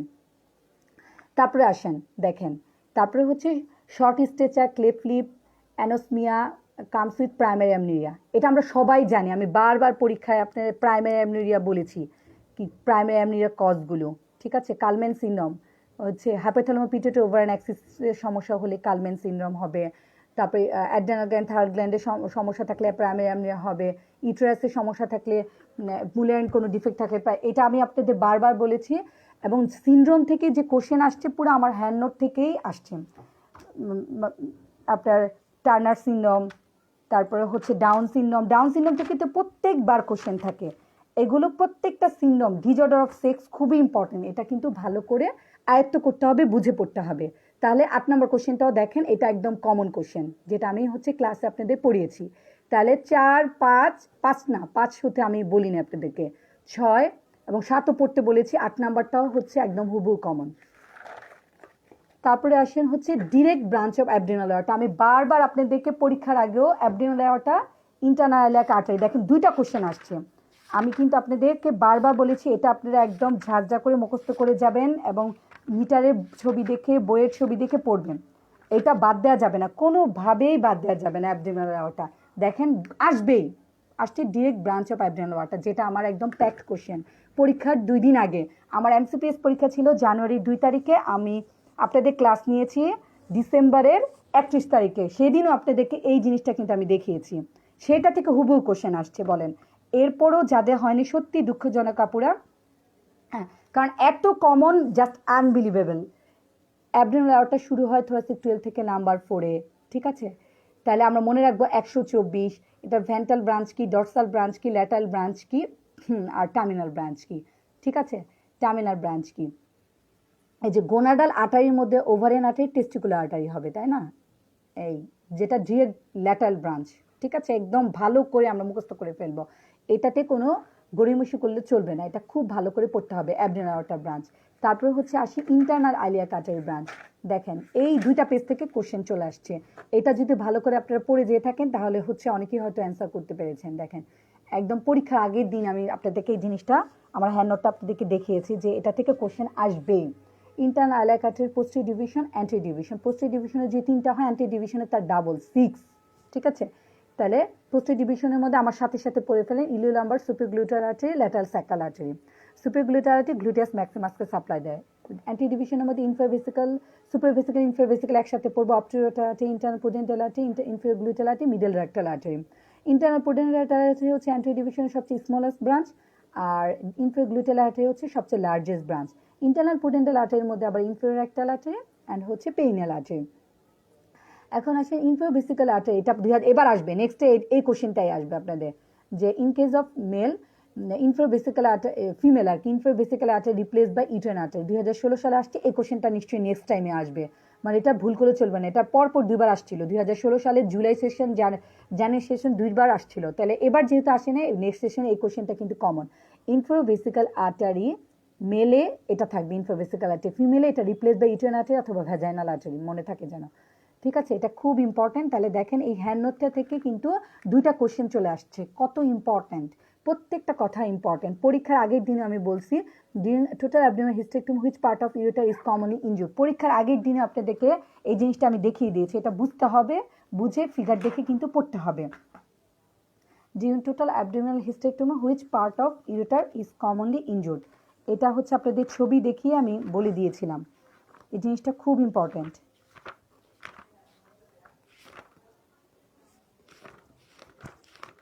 একদম ছবি দেখে যদি পড়ি আমরা কিন্তু কনসেপশন কিন্তু একদম ক্লিয়ার হয়ে যাবে। দেখেন এই যে আমাদের টোটাল অ্যাবডোমিনাল হিস্টেরেক্টমির ফার্স্ট ক্ল্যাম্প হবে কি, Fallopian tube round ligament, ovarian ligament. Second clamp হবে ইউটেরাইন আর্টারি। থার্ড ক্ল্যাম্প হচ্ছে কি, transverse cervical ligament, descending cervical artery.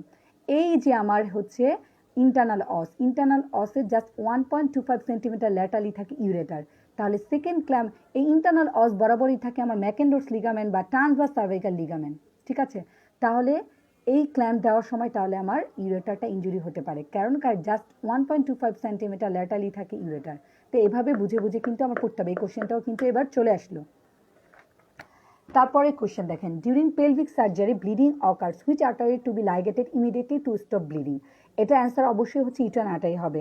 আমরা যখন যে কোনো সার্জারি সিজার করতে যাই, টোটাল অ্যাবডোমেন হিস্টেক্টমি করতে যাই, যাই হোক, যখন ব্লিডিং হয় তখন আমরা ফার্স্টে ইটার্ন আর্টারিকেই লাইগেট করি, ইমিডিয়েটলি বলেছে, তাহলে এটা অ্যান্সার হচ্ছে ইটার্ন আর্টারি হবে।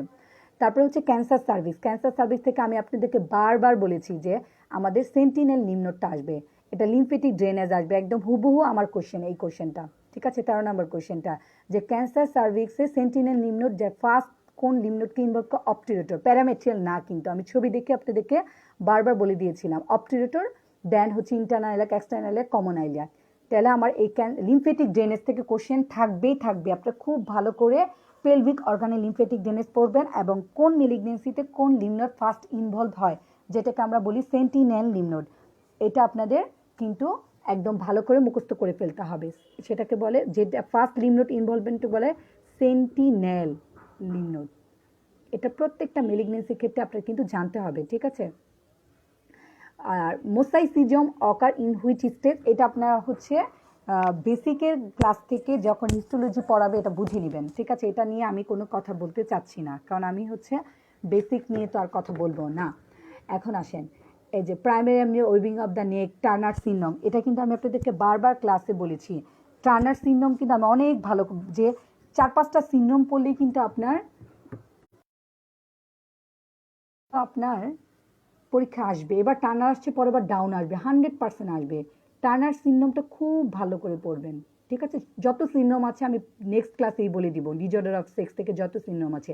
টার্নার সিনড্রোম আমি মনে রাখতে বলেছি হচ্ছে ক্লোনস, CLOWNS, এই ক্লোনস পড়লে টার্নার সিনড্রোম পড়া শেষ, ঠিক আছে। ক্লোনস, আমরা টার্নার সিনড্রোম যখন মাথায় আসবে আমরা প্রথমে এটা কেউ একটা চিন্তা করে ফেলবো, 45X0, জিরো মানে ওভারি নাই, ঠিক আছে। তাহলে একটা হচ্ছে ওভারি নাই। তারপরে ক্লোনস পড়ি, ক্লোনসের মধ্যে সি হচ্ছে প্রথমে কোয়ার্টেশন অফ অ্যাওর্টা, তার হার্টে একটা ডিফেক্ট হয়, সেটা হচ্ছে সবচেয়ে কমন কোয়ার্টেশন অফ অ্যাওর্টা। তার এলে কি লিম্ফোইডিউমা। হ্যাঁ দেখেন টার্নার সিনড্রোম কত ইম্পর্টেন্ট, চিন্তা করা যায় না। ওভারিয়ান ডিসজেনেসিস বা ওভারি ওয়েভিং অফ দ্য নেক, এনে হচ্ছে নিপল আর small and widely spaced, as a short stature. তাই দেখেন টার্নার সিনড্রোম যদি আমরা 45, জেনেটিক্সটা ভালো মতো পড়লে আপনি 3টা পেপারই কোশ্চেন কমন পাবেন। জেনেটিক্স খুব ইম্পর্টেন্ট, এবং জেনেটিক্স প্লাস হচ্ছে ইন্টারসেক্স, যেটা আমরা বলি ডিজঅর্ডার অফ সেক্স, এটা খুব ভালো করে পড়তে হবে। এটা 3 পেপারে আসবে, আমি তো বললাম বারবার, যেটা ভুল করা যাবে না, কোনোভাবেই ভুল করা যাবে না। দেখেন আমার হচ্ছে ক্লোনস মনে রাখলেই কিন্তু হয়ে যাচ্ছে। ক্লোনস কি, coarctation of aorta, lymphoedema, ovarian dysgenesis, ওয়েভিং of the neck, nipples small and widely space and short stature, ঠিক আছে। এরকম করে বুঝে বুঝে পড়তে হবে, একটা ওয়ার্ডও কিন্তু বাদ দেওয়া যাবে না। Not included in central tendency, central tendency হচ্ছে আমার ওই বায়োস্টেট থেকে একদম সিম্পল। সেন্ট্রাল টেন্ডেন্সি হচ্ছে মিন মেডিয়ান মুড, এটা হচ্ছে বায়োস্টেট ক্লাসে যারা লং বেচে থাকেন, যারা অলরেডি করে ফেলেছেন, আবার রেকর্ডেড ক্লাস পারলে রিভিশন দিবেন, খুব ইম্পর্ট্যান্ট। পিসিওএস থেকে দুইবার কোশ্চেন আসছে, পেপার 2 পেপার 3। পিসিওএস এত ইম্পর্ট্যান্ট, পিসিওএস বুঝে পড়তে হবে, পিসিওএস খুবই। আচ্ছা, জেনেটিক্স কোন বই থেকে পড়বেন? জেনেটিক্স আসলে হচ্ছে এখন বই থেকে অ্যাকচুয়ালি হচ্ছে সিনাপস শিট থেকে পড়লে মোর দ্যান অ্যানাফ, ঠিক আছে। আর আমি ক্লাসে বলে দিব, আমার নিজের একটা হ্যান্ড নোট দিব জেনেটিক্সের উপরে, ওইটা পড়লেই অলমোস্ট 90% কভার হবে। কিন্তু ক্লাসে যারা লং বেঞ্চে ভর্তি হবেন তাদের ভাইয়েরা যেভাবে বুঝায় দেয় একটু বুঝেন, আর আমি ক্লাসে হ্যান্ড নোট দিব জেনেটিক্সের উপর, ওইটা পড়লে মোর দ্যান 90% অ্যানাফ আপনাদের কভার হয়ে যাবে। এখন আসেন পিসিওএস। পিসিওএস থেকে পেপার 2 পেপার 3 থেকে 2 পেপারই কোশ্চেন আসছে। পিসিওএস এত ইম্পর্টেন্ট, আমি আপনাদের পিসিওএস বুঝাচ্ছি। এখন আসেন 18 নম্বর question, which ligament is form by condensation of the endopelvic fossa. আমি আপনাদেরকে বারবার বলেছি লিগামেন্ট থেকে একটা কোশ্চেন আসবেই। লিগামেন্টের একটা হ্যান্ড নোট আপনারা পড়বেন, সাথে পাশাপাশি নিটার বইটা রাখবেন, এটা বুঝে বুঝে লিগামেন্টের অ্যাটাচমেন্টটা পড়বেন। আমি সুন্দর করে কিন্তু পরীক্ষার আগের দিন এটা কিন্তু আমি আপনাদের হ্যান্ড নোটটা দিয়েছি। রাউন্ড লিগামেন্ট কোথায়, লেন্থ কত, কিভাবে তৈরি হয়, অ্যাটাচমেন্ট কত, ইনসার্শন কত, এটা আমরা নিটার বই দেখে দেখে সুন্দর করে রাউন্ড লিগামেন্ট, এই তথ্যের বাইরে কিচ্ছু আসবে না। তাই লিগামেন্ট থেকে যে একটা কোশ্চেন আসবে এটা তো পরীক্ষায়, তাহলে আমি ফাঁস করে দিলাম। দেখেন এবার আসছে ম্যাকেনাস লিগামেন্ট, পরের বার আসবে ওভারিয়ান লিগামেন্ট, তারপরে আসবে হচ্ছে ইউটেরোস্যাকার লিগামেন্ট, আসবেই। এটা থেকে কোশ্চেন আসে, কোনোবার এরকম হয়নি। হ্যাঁ হ্যাঁ সুরে আপু, থ্যাংক ইউ। কারণ সত্যি আমি জাস্ট অবাক হয়েছি আপনাদের কোশ্চেন দেখে, যাদের হয়নি সত্যি দুঃখজনক। আমি আর কি বলবো, যে এত কোশ্চেন কখন, আমিও তো পরীক্ষা দিয়েছি, আমার কখনোই তো কোচিং থেকে এত কোশ্চেন রিপিট আসেনি। Just mock question, SBA question, আমার কোশ্চেনগুলো উঠাই দিচ্ছে, মনে হচ্ছে আমি কোশ্চেন করেছি, এরকম অবস্থা, এত কমন আসছে। আচ্ছা এখন আসেন over and ligament. Over and ligament থেকে জাস্ট এতটুকু পড়লে হয়ে যাবে। অবশ্যই আমরা নিটারটা পাশাপাশি রাখবো, অ্যাটাচমেন্ট কোথায়, ইনসার্শন কোথায়। কার্ডিনাল লিগামেন্ট হচ্ছে যেটাকে বলে আমরা ম্যাকেন্ডোর্স লিগামেন্ট। দেখেন একদম সুন্দর করে ফার্স্ট লাইনে লেখা আছে কার্ডিনাল লিগামেন্ট, ম্যাকেন্ডোর্স লিগামেন্ট কীভাবে তৈরি হচ্ছে, কনডেনসেশন অফ দ্য এন্ডোপেলভিক ফাসা। দেখেন এইটাই আপনার পরীক্ষায় আসছে। তাহলে এর চেয়ে কমন আমি আপনাকে কীভাবে বুঝাবো যে আমাদের গাইডলাইনগুলো যদি ফলো করেন আশা করি হয়ে যাবে ইনশাল্লাহ। ঠিক আছে, দেখেন এই যে ম্যাকেন্ডোর্স লিগামেন্ট, এর চেয়ে কমন আসা কোনোভাবেই সম্ভব না। মোস্ট রেডিও সেন্সিটিভ টিস্যু কি, এগুলো হচ্ছে আপনারা বেসিক থেকে ভাইয়ারা শিটে আছে, বেসিক থেকে ভাইয়ারা আপনাকে বলে দিবে, এটা আমি হচ্ছে আপনাদেরকে পড়াইনি। তাহলে লিগামেন্টের আমার হ্যান্ডনোটটা যদি আপনি ভালো করে পড়েন, 27 পরের বার ইটিওস্যাকাল লিগামেন্ট আসবে, তারপরে এবার ওভারিয়ান লিগামেন্ট আসবে, এভাবে কিন্তু আসতেই থাকবে। এটা একদম মানে এটা আপনারা একদম ভালো মতো একদম নিটার বই দেখে দেখে ভালো মতো বুঝে পড়বেন। এই লিগামেন্ট থেকে কোশ্চেন 100% আসবে। ব্রড লিগামেন্টের কন্টেন্ট কি, এটা কিভাবে তৈরি হচ্ছে, খুব ভালো করে কন্টেন্টগুলো পার্টগুলো খুব ভালো করে পড়বেন। ঠিক আছে আপুরা, এখন আসেন এই রেডিও সেন্সিটিভ টিস্যু কি, কেমো সেন্সিটিভ টিস্যু কি, এগুলো হচ্ছে আপনাদের ভাইয়েরা বলে দিবে, বেসিক ক্লাসে বলে দিবে, এটা পারলে আমিও পরে বলে দিব। ঠিক আছে, কোনো সমস্যা নেই। এখন আসেন যার হচ্ছে পেপার 2 খারাপ হয়েছে, দেখেন পেপার 2 খারাপ হয়েছে, এটা দুঃখজনক। মানে আমি পেপার 2 কঠিন হলে এরকম হয়, আমারই ফার্স্টবার পেপার 2 এর জন্য হয়নি, দেখছেন। তাহলে লিগামেন্ট থেকে 2টা কোশ্চেন আসছে, অদ্ভুত, লিগামেন্ট থেকে তাহলে 2টা কোশ্চেন আসছে। এখন আমারই ফার্স্টবার হচ্ছে পেপার 2 এর জন্য হয়নি। পেপার 2 একটু মোটামুটি মাঝে মধ্যে কমন আসে, একটু বুঝে পড়তে হয়। পেপার 2 একটু কঠিনই, পেপার 2 একটু কঠিন, একটু বুঝে বুঝে পড়তে হবে। পেপার 2 হচ্ছে হরমোন টরমোন নিয়ে বলে। এখন পেপার 2 পড়ার আগে আমরা একটু মজার জিনিস পড়বো এন্ডোক্রাইন থেকে। আমি পেপার 2 এর উপরে কাজ করব, যেটা আপনাদের নেক্সট পরীক্ষা যেন ঝামেলা না হয়। পেপার 2 আমি একটু এন্ডোক্রাইন থেকে বলি, এটা আমার নিজের বানানো আর কি, পড়তে পড়তে আমি নিজে তৈরি করেছি এই হ্যান্ডনোটটা। ঠিক আছে, এটা একটু মনোযোগ দিয়ে যদি সবাই দেখেন তাহলে অনেক উপকৃত হবেন। দেখেন এই পৃথিবীতে যত হরমোন আছে সবাই ব্লাড গ্লুকোজ বাড়ায়, ইনসুলিন ব্লাড গ্লুকোজ লেভেল কমায়। এই পৃথিবীতে যত হরমোন আছে সবাই লাইপোলাইসিস করে, মানে ফ্যাটকে ব্রেকডাউন করে, ইনসুলিন হচ্ছে লাইপোজেনেসিস করে। ঠিক আছে, এই পৃথিবীতে যত হরমোন আছে সবাই কি করে, প্রোটিন সিনথেসিস করে। একমাত্র 4টা হরমোন, টিজিসিসি মনে রাখলে হবে, সেইটা কি করে প্রোটিনকে ডিগ্রেড করে। যারা প্রোটিনকে ডিগ্রেড করে ভেঙে ফেলে তাদেরকে বলা হয় ক্যাটাবলিক হরমোন। টিজিসিসি মানে কি, থাইরয়েড, গ্লুকাগন, কর্টিসল, ক্যালসিটোনিন। তাহলে মোটামুটি পৃথিবীতে যত হরমোন আছে সবই হচ্ছে অ্যানাবলিক হরমোন, এই 4টা ছাড়া, কারণ এই 4টা প্রোটিনকে ডিগ্রেড করে। ঠিক আছে, এখন আছেন তাহলে এই পৃথিবীতে যত হরমোন আছে সবই হচ্ছে প্রোটিন ডিরাইভেটিভস। একমাত্র ক্যাডেট, যেটা হচ্ছে স্টেরয়েড ডেরিভেটিভস। ক্যাডেট মানে cortisol, aldosterone, vitamin D, oestrogen, testosterone, এগুলো স্টেরয়েড। অ্যামাইনো ডেরিভেটিভস হচ্ছে 2টা, হচ্ছে ক্যাটিকোলামাইন আর থাইরয়েড হরমোন। আর এই পৃথিবীতে যত হরমোন আছে সবই হচ্ছে আমার প্রোটিন হরমোন। এই যে 2টা রিসিপ্টরের মাধ্যমে কোন কোন হরমোন কাজ করে, এটা পরীক্ষা আসে, এটা একদম গুছিয়ে পড়তে হবে। দেখেন ফসফোলাইপেজ সি এর মাধ্যমে কিভাবে কাজ করে, সাইক্লিক এমপির মাধ্যমে কোন কোন হরমোন কাজ করে, আমি একদম এটা গুছিয়ে, এর বাইরে আপনার এটা থেকে কোশ্চেন থাকেই, আমি দেখেছি। যে দেখেন অ্যাঞ্জিওটেনসিন 2 ফসফোলাইপেজ সি এর ভাস্কুলার স্মুথ মাসেলের উপর কাজ করে, একই অ্যাঞ্জিওটেনসিন 2 সাইক্লিক এমপির উপর এপিথেলিয়াল সেলের উপর কাজ করে। ক্যাটিকোলামাইন আলফা রিসেপ্টরের উপর কাজ করে, ক্যাটিকোলামাইন বিটা রিসেপ্টরের উপর কাজ করে। ভ্যাসোপ্রেসিন ভি1 রিসেপ্টরের উপর কাজ করে, ভ্যাসোপ্রেসিন সাইক্লিক এমপি ভি2 রিসেপ্টরের উপর কাজ করে। তারপরে ফসফোলাইপেজ সি হচ্ছে যত releasing hormone, gonadotropin releasing hormone, growth hormone releasing hormone, thyrotropin releasing হরমোনের উপর কাজ করে। আর posterior pituitary hormone, oxytocin, vasopressin. শেষ। তাহলে ফসফোলাইপেজ সির উপর কোন কোন হরমোন কাজ করে, এইটার মাধ্যমে একদম ঝাঁঝা করে মুখস্থ করে ফেলতে হবে। এইভাবে আমার হ্যান্ডনোটটা আমি দিয়ে দিব, এইভাবে চাট করে মুখস্থ করবেন। দেখেন thyroid, parathyroid, TSH, parathormone, calcitonin, gonadotroph, FSH, LH. আর আদার্সের মধ্যে পড়বেন এইচসিজি, গ্লুকাগন, সিক্রেটিন। এরকম অ্যান্ডোক্রাইনটা না বুঝে পড়তে হবে, মানে নিজের মতো আর কি হ্যান্ডনোটটা তৈরি করে বুঝে পড়তে হবে। অ্যান্ডোক্রাইনটা একটু কঠিন, বুঝে পড়লে অনেক মজা। ঠিক আছে, আমি আপনাদের পেপার 2 উপর কাজ করব।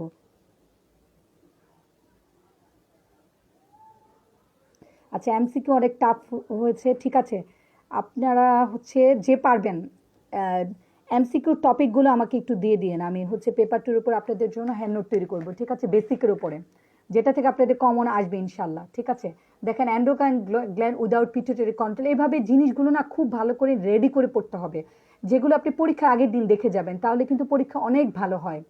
হ্যাঁ, এগুলো কিন্তু আমার হ্যান্ড নোট, এগুলো আমি পরীক্ষার আগের দিন দেখে যাই। দেখেন ডোপামিন কি, প্রোল্যাকটিন বাড়ে কখন, এটা খুব পরীক্ষা আসে। ঠিক আছে, exercise, sleep, stress, puberty, hypothyroidism, renal failure. দেখেন গ্রোথ হরমোন, যেগুলো অনেক কিছু মুখস্থ না, এগুলো নিউমোনিক্স তৈরি করে পড়বেন, কোন কোন কন্ডিশনে গ্রোথ হরমোন বাড়ে, কোন কোন কন্ডিশনে গ্রোথ হরমোন কমে। এখন বাড়েটা আমি পড়ি নেই, কারণ এত কিছু আমি পড়ি না, আমি কমেটা পড়েছি। কিভাবে আমি মনে রেখেছি জিসিএফ, জিএমআর, আমি এই নিউমোনিক্সগুলো নিজে তৈরি করেছি যেন পরীক্ষা হলে অ্যান্সার করা সহজ হয়ে যায়। এগুলো আপনাদের একদম নিজ দায়িত্ব, পড়তে পড়তে নিজে নিজে নিউমোনিক্স তৈরি করবেন। ঠিক আছে, দেখেন জিসিএফ মানে গ্লুকোজ কর্টিকোস্টল প্রিফেটিসি, জিএম মানে নিজে গ্রোথ হরমোন থাকলে নিজেই ডিক্রিজ করে, আর কি ম্যাডক্সিপ্রোজেস্টেরন, আর হচ্ছে র্যাম স্লিপ। তাহলে এই চারটা নিউমোনিক্স মুখস্থ করলে আপনি এটা অ্যান্সার পড়া শেষ। গ্রোথ হরমোনে বাড়ে কমন, প্রোলেকটিন বাড়ে কমে, এগুলো হচ্ছে খুব ইম্পর্টেন্ট। ঠিক আছে, আরও অনেক কিছু আছে, যেমন হাইপোথাইরয়েডিজম মানে, দেখেন হাইপোথাইরয়েডিজম মানে সব কিছু কমবে, তিনটা জিনিস বাড়বে, এটা মুখস্থ করে ফেলতে হবে। ওয়েট গেইন, কোলেস্ট্রল বাড়বে, ম্যানোরেজিয়া হবে, পিরিয়ড বেশি হবে, তিনটা জিনিস বাড়বে। হাইপারে সব কিছু বাড়বে, চারটা জিনিস কমবে, ওইটাকে উল্টাই দিবেন, ওয়েট লস হবে, মেনস্ট্রুয়েশন কমে যাবে, কোলেস্ট্রল কমে, জাস্ট লিবিডোটা মনে রাখবেন। এরকম বুঝে বুঝে পড়তে হবে। এখন আসি আমি পেপার 2, অ্যান্ডোক্রাইন নিয়ে আমি একটু বললাম আপনাদের উপকারের জন্য। এখন আসেন পেপার 2। পেপার 2 কোশ্চেনগুলো হচ্ছে মানে একটু দেখেন, অনেক কিছু আমার কোশ্চেন থেকে হুবু আসছে আপনাদের, তাও পেপার 2 কেন এমসিকিউ কোশ্চেন ছিল হয়তো বা।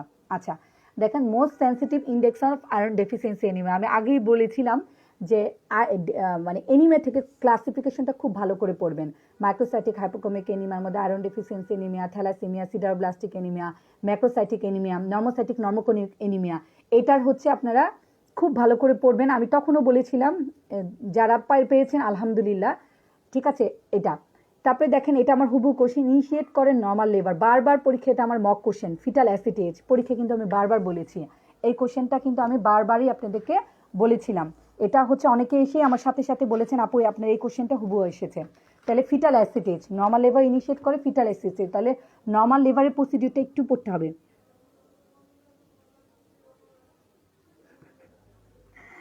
আচ্ছা আপু, আমার হ্যান্ড নোটগুলো ক্লাস করার সাথে সাথে আমি আচ্ছা ক্লাস করার সাথে সাথে হচ্ছে আমি দিয়ে দিই। দেখেন most common steroid coming from fetal adrenal gland, এটাও দেখেন ওই লেবারের হচ্ছে, লেবার থেকে আসছে, লেবারের একটা দেওয়া আছে অপসেট দত্ত, ওইটা থেকে আসছে। Which hormone remain unchange in female reproductive system, এটা অ্যান্সার হবে হচ্ছে টেস্টোস্টেরন। দেখেন অ্যান্সার হচ্ছে টেস্টোস্টেরন, এটাও আমি আপনাদের ক্লাসে কতবার করে যে আপনাদের পড়িয়েছি। এই যে দেখেন এই ছকটা, দেখেন এই ছকটাও যদি কেউ মনে রাখতে পারেন তাহলে কিন্তু হচ্ছে আমার এটা হচ্ছে অনেক মানে ওইটা অ্যান্সার করতে পারার কথা। দেখেন ওভারি আমি বলেছি, আউটার কর্টেক্স, ইনার মেডুলা। আমার হ্যান্ড নোটগুলো তো আপু আমি ক্লাস করার সাথে সাথে দেই। ঠিক আছে, টপিকস অনুযায়ী আমি তো হ্যান্ড নোটগুলো তো আর হচ্ছে আপনাদের বোঝানোর জন্য তৈরি করা হ্যান্ড নোটগুলো, যেন আপনাদের পরীক্ষার আগে আমার হ্যান্ড নোটগুলো যদি দেখে যেতে পারেন পরীক্ষায় অ্যান্সার করা সহজ হবে। দেখেন আমার হ্যান্ড নোটগুলো তো আর আমি হচ্ছে আপু কিছু মানে শিটটির তৈরি করি নেই। আউটার কর্টেক্স হচ্ছে ফলিকল, ফলিকলের মধ্যে outer theca cell, inner granulosa cell. Medulla hand note নিজেই তৈরি করবেন আমারটা দেখে দেখে। মেডুলা থেকে হচ্ছে ব্লাড ভেসেল থাকে, ফলিকলের থাকে outer theca cell, inner granulosa sell. দেখেন আমার ওভারিতে দুইটা ফেজ হয় তাই না, ফলিকুলার ফেজ এবং লুটিয়াল ফেজ।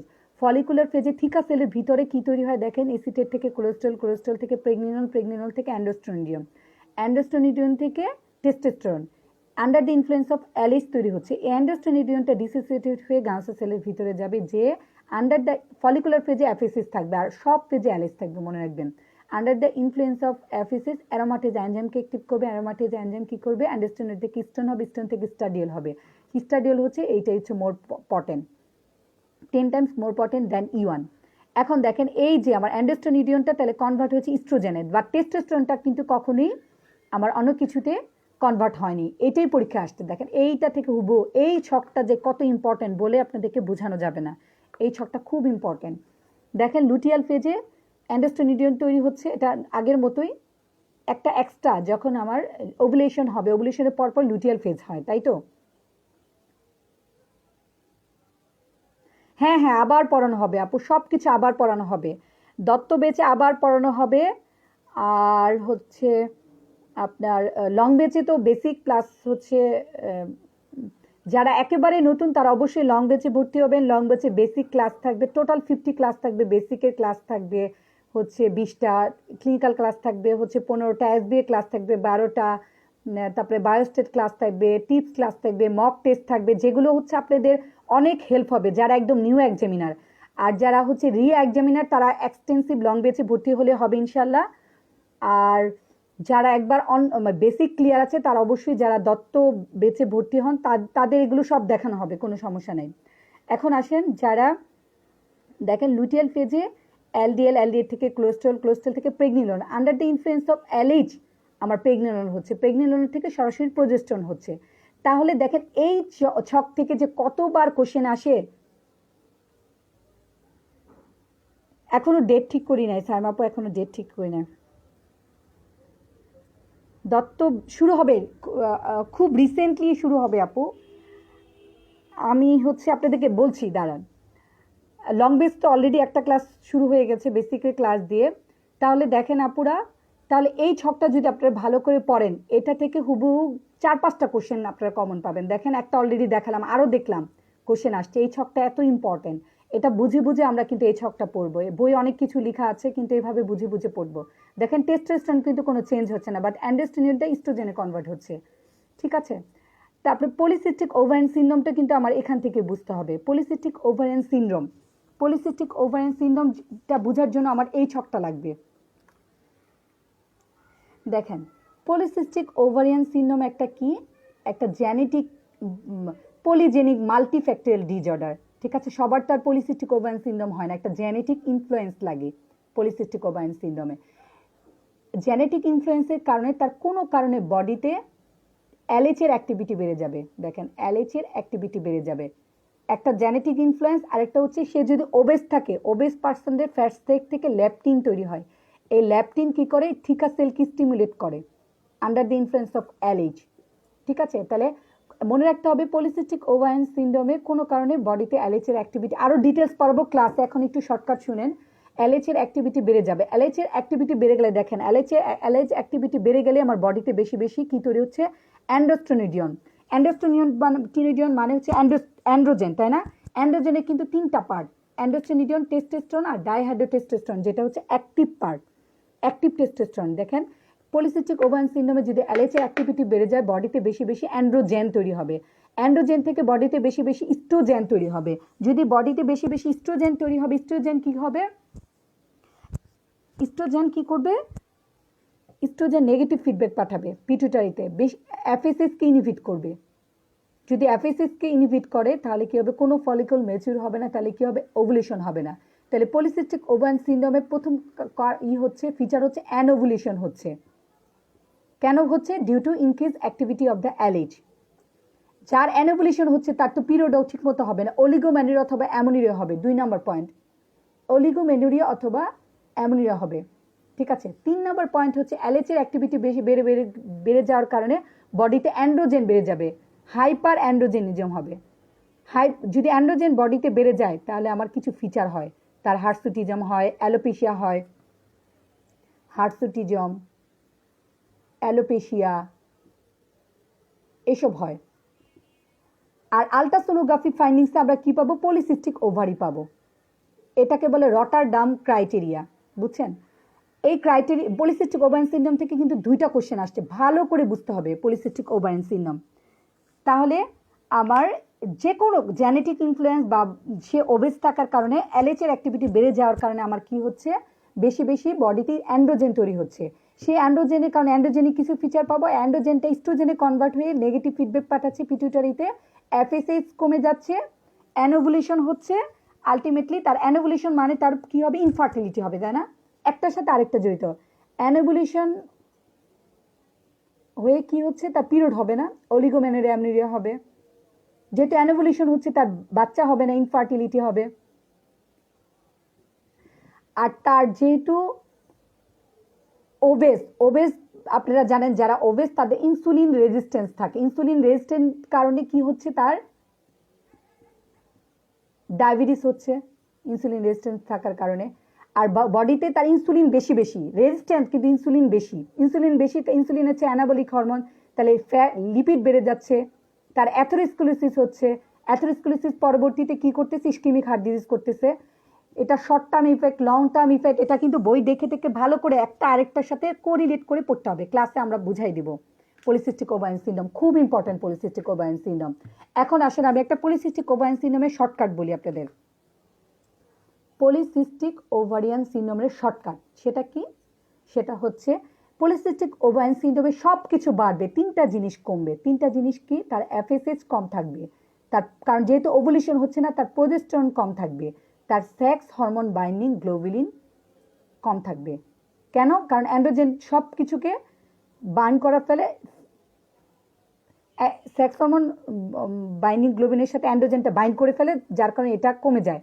আরেকটা কারণ হচ্ছে ইনসুলিন বাড়ার কারণে, ইনসুলিন কি করে, এই সেক্স হরমোন বাইন্ডিং গ্লোবুলিন সিনথেসিসটাকে ইনহিবিট করে, যেটা লিভার থেকে সিনথেসিস ইনহিবিট করে। দুইটা কারণে এটা কমে যায়। অ্যান্ড্রোজেন বাড়ার কারণে সে সব বাইন্ড করে ফেলে, এজন্য কমে যায়। আরেকটা হচ্ছে ইনসুলিন কি করে, নিজে ইনহিবিট করে, decrease hepatic synthesis of sex hormone binding globulin. তাহলে এই পিসিওএস এর শর্টকাট হচ্ছে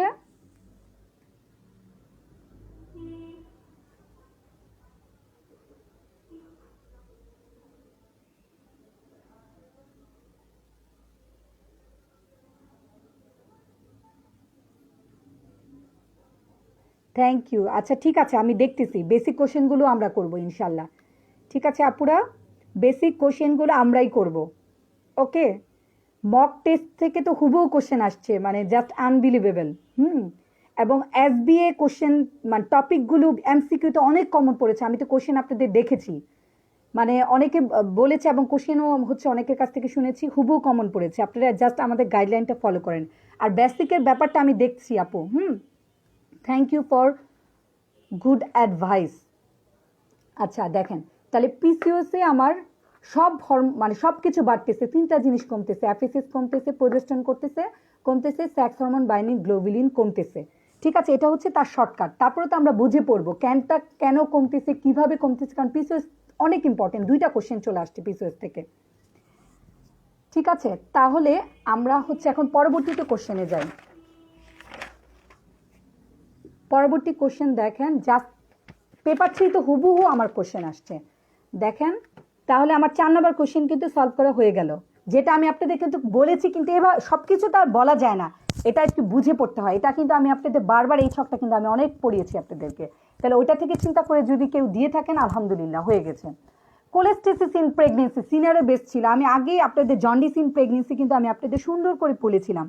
জন্ডিস ইন প্রেগনেন্সি সবচেয়ে কমন কজ হচ্ছে ভাইরাল হ্যাপাটাইটিস। 2 নাম্বার ছিল কোলেস্টেসিস আপনাদের অবস্টেটিক কোলেস্টেসিস আমি বই থেকে আপনাদের কিন্তু অনেক সুন্দর করে বলে দিয়েছি। কেউ যদি হচ্ছে আমার ক্লাসটা বুঝে থাকেন, তাহলে অবশ্যই এটার সিনারিও বেসটা অ্যান্সার করতে পেরেছেন, মানে পুরো আমার হ্যান্ড নোট থেকে হুবহু আসছে এই অবস্টেটিক কোলেস্টেসিসটা। ঠিক আছে, আমি খাতাটা এখন পাচ্ছি না, আপনারা দেখাইলে বুঝতে পারতেন, আমার হ্যান্ড নোট থেকে হুবহু আসছে কোলেস্টেসিসটা। তাহলে হচ্ছে এখন আসেন, এই যে পেশেন্ট অফ কোরিওকার্সিনোমা, এই জিনিসটা কিন্তু আপনাদের আমি মানে বলি নাই। Patient of choriocarcinoma getting chemotherapy, side effect কী? কোরিওকার্সিনোমার একটাই ট্রিটমেন্ট, এটা কিন্তু আমি বারবার বলছি, কোরিওকার্সিনোমার একটাই ট্রিটমেন্ট হচ্ছে লোরিক্সের ক্ষেত্রে সিঙ্গেল এজেন্ট কেমোথেরাপি, ম্যাথোট্রেক্সেট, হাইরিক্সের ক্ষেত্রে হচ্ছে কম্বিনেশন থেরাপি। এটা কিন্তু আমি ক্লাসে বলেছি, কিন্তু সাইড ইফেক্টটা কিন্তু আমি বলি নাই। এখন দেখেন সাইড ইফেক্টটা পড়তে হবে, যেটা আপনারা বেসিকে হয়তো পড়েছেন। তাহলে ম্যাথোট্রেক্সেট কি করে আপনার? ম্যাথোট্রেক্সেট অ্যান্টিফলেট ড্রাগ, মানে সে ডিএনএ সিনথেসিসটাকে ইনহিবিট করে। তাহলে বডিতে, এই যে আরেকটা ইম্পর্টেন্ট কোশ্চেন, এটা হয়তো পরের বারই আপনারা পাবেন। ম্যাথোট্রেক্সেট অ্যান্টিফলেট ড্রাগ বলা হয়। এটা ডিএনএ সিনথেসিস মানে সেলের পলিফারেশনকে ইনহিবিট করে। এখন আসেন আমার বডিতে example of labile cell, stable sell,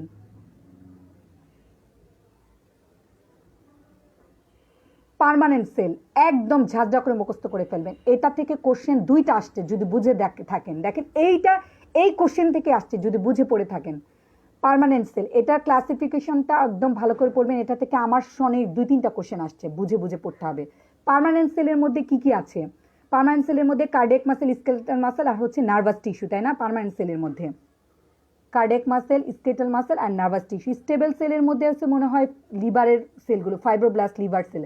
আর লেভাইল সেলের মধ্যে স্কিন, মানে যত র্যাপিডলি পরিফারেটিং সেল। তাহলে ম্যাথোট্রেক্সেটটা হচ্ছে লেভাইল সেলের উপর কাজ করে, সেলটাকে ইনহিবিট করে, ক্যান্সারটাকে ইনহিবিট করে। করে সে কি করতেছে, আমার বোন মেরো সেল, বোন মেরো ডিপ্রেশন করতেছে, ভমিটিং, অ্যালোপেশিয়া, জিআইটি আপসেট করতেছে, কিন্তু কার্ডিও টক্সিসিটি করতেছে না। কেন করতেছে না কার্ডিও? কারণ ম্যাথোট্রেক্সেট কাজ করে র্যাপিডলি লেভাইল সেলের উপরে এবং স্টেবল সেলের উপর, পার্মানেন্ট সেলের উপর কাজ করে না। কারণ সে তো এই সেলের তো নন ডিভাইডিং সেল, এজন্য এটার টক্সিসিটি হবে না। কিন্তু এটা থেকে এটা অ্যান্সার করা যায় এরকম অবস্থা বুঝে পড়লে। ঠিক আছে, এরকম করে মুখস্থ করতে হবে। লেভাইল cell, stable cell, permanent cell থেকে কোশ্চেন থাকবে, আপনারা একদম ক্লাসিফিকেশন সহ মুখস্থ করে নেবেন। এটা জেনারেল প্যাথোলজি থেকে আমরা পড়বো। আমার এটা হ্যান্ডনোটও আছে, আমি দিয়ে দিব, হ্যান্ডনোটটা দিয়ে দিব। ঠিক আছে, লেভাইল cell, stable cell, permanent cell খুব ভালো করে পড়বেন। এইটা যদি কেউ বুঝে থাকতেন তাহলে এটা অ্যান্সার দিতে পারতেন। এটা অ্যান্সার হবে কার্ডিওটক্সিসিটি, আর বাকি তিনটা হবে না, আরেকটা ছিল হয়তো। তারপরে আসেন major source of oestrogen in male and post menopausal women. আবারও দেখেন আমার ওই চারটা থেকে কোশ্চেন আসছে, যে চারটা আপনাদেরকে দেখালাম। যে আমার পোস্ট মেনোপোজাল উইমেনদের তো হচ্ছে ওভারি অ্যাট্রোফাইড, তাহলে ইসে কোথা থেকে আসে, অ্যান্ড্রোজেন কোথা থেকে আসে? মেলে অ্যান্ড্রোজেন কোথা থেকে আসে? মেলে তো ওভারি নাই, তাহলে কোথা থেকে আসবে? অ্যাড্রেনাল অ্যান্ড্রোজেন থেকে। এটা কিন্তু বুঝতে হবে। তাহলে আমার নর্মাল ফিমেলের হচ্ছে ইস্ট্রোজেন, প্রোজেস্টেরন কোথা থেকে আসে? ওভারি থেকে আসে। আর একদম স্কেন্টি অ্যামাউন্ট আসে হচ্ছে অ্যাড্রেনাল অ্যান্ড্রোজেন থেকে। তাহলে অ্যাড্রেনাল গ্ল্যান্ডটা ভালো করে পড়তে হবে, অ্যাড্রেনাল গ্ল্যান্ডটা ভালো করে কিন্তু পড়তে হবে, খুব ইম্পর্টেন্ট অ্যাড্রেনাল গ্ল্যান্ড। দেখেন অ্যাড্রেনাল গ্ল্যান্ডটাও আমি আপনাদের দেখাচ্ছি। দেখেন আমরা মনে রাখবো GFR, zona glomerulosa fasciculata reticularis. Glomerulosa থেকে অ্যালডোস্টেরন আসে, সেটাকে বলে মিনালো কর্টিকয়েড, ফেসিকুলাটি থেকে কর্টিকোস্টেরাস আসে, এই যে রেটিকুলারিস। তাহলে আমাদের জানতে হবে কিন্তু যে আমার অ্যাড্রেনাল গ্ল্যান্ড থেকেও অ্যান্ড্রোজেন আসে। তাহলে যার পোস্ট মেনোপোজাল উইমেন, যার ওভারি নাই, যে মেল তার ওভারি নাই, তাহলে তার অ্যান্ড্রোজেন কোথা থেকে আসবে? এটা সিম্পল কথা, অ্যাড্রেনাল অ্যান্ড্রোজেন থেকে আসবে। তাহলে এটা কিন্তু পারার কথা। এখন আসেন টাইপ 2 ডায়াবেটিস থেকে। ডায়াবেটিস থেকে কোশ্চেন আসে, ডায়াবেটিস পড়তে হবে, দরকার পড়লে আমি আবার পড়াবো। টাইপ 2 ডায়াবেটিস থেকে কোশ্চেন আসছে, কি আসছে আমি জানি না। আরএইচ নেগেটিভ থেকে 2টা কোশ্চেন আসছে, আরএইচ নেগেটিভ থেকে 2টা কোশ্চেন আসছে। দেখেন এই কোশ্চেনটা ছিল এরকম যে আরএইচ নেগেটিভের আরএইচ যে ইনকম্পাটিবিলিটি হয় সেটা হচ্ছে কোন ধরনের হাইপার সেন্সিটিভিটি। তাহলে হাইপার সেন্সিটিভিটি থেকে একটা কোশ্চেন যে আসবে, এটা আপনাদের একদম কমন, এটা কিন্তু ভুল করলে চলবে না, একদম নোট করে মুখস্থ করে যাবেন হাইপারসেন। তাহলে আমার দেখেন এই পেজ থেকেও কোশ্চেন আসছে। টাইপ 1 হচ্ছে অ্যাটোপি, টাইপ 2 হচ্ছে অ্যান্টিবডি মিডিয়েটেড অথবা cytotoxic hyper sensitivity. RS negative থেকে যে কোশ্চেনটা আসছে সেটা অ্যান্সার ছিল সাইটোটক্সিক হাইপার সেন্সিটিভিটি। তাহলে আমরা যদি না জানি যে আরএইচ ইনকম্প্যাটিবিলিটি টাইপ 2 রিঅ্যাকশন, তাহলে এটা আমরা অ্যান্সার করতে পারবো না। তাহলে আমাদের অ্যান্সারগুলো ভালো করে পড়তে হবে, হাইপার সেন্সিটিভিটি এক্সাম্পলগুলো ভালো করে পড়তে হবে। টাইপ 1 এর অপর নাম কি, টাইপ 2 অপর নাম কি, এগুলো খুব ভালো করে পড়তে হবে। তাহলে দেখেন তাহলে এই হ্যান্ডনোট থেকেও কোশ্চেন আসছে। ঠিক আছে, এই হাইপার সেন্সিটিভ উদাহরণগুলো ভালো করে পড়তে হবে। টাইপ 3 মানে ইমিউনো কমপ্লেক্স মিডিয়েটেড, টাইপ 4 মানে হচ্ছে এগুলো, টাইপ 5। ঠিক আছে, এগুলো ভালো করে।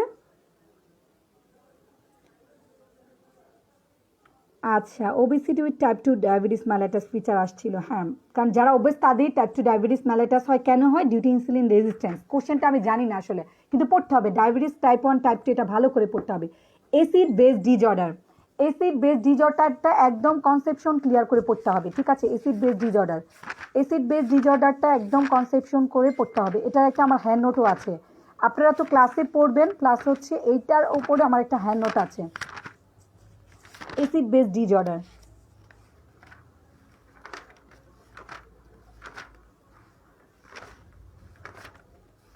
আচ্ছা, এটার হ্যান্ড নোটটাও যে মেটাবলিক অ্যাসিডোসিস, অ্যালকালোসিস, তারপর হচ্ছে এটা আমি খুঁজে পাচ্ছি না। ঠিক আছে, এটা আমি দেখাই দিব পরে। তারপরে which vitamin requirement is unchange in pregnancy আর ল্যাকটেশন। এটা ফিজিওলজিক্যাল চেঞ্জ ইন প্রেগনেন্সি পড়লে কিন্তু আপনার হয়ে যায়। Vitamin A, C, D. UTI থেকে আমি বারবার বলছি, ইউটিআই থেকে কোশ্চেন থাকবেই। পাইলোনেফ্রাইটিস কে করে, ইউটিআই কে করে, ইকোলাই করে, এবারও আসছে।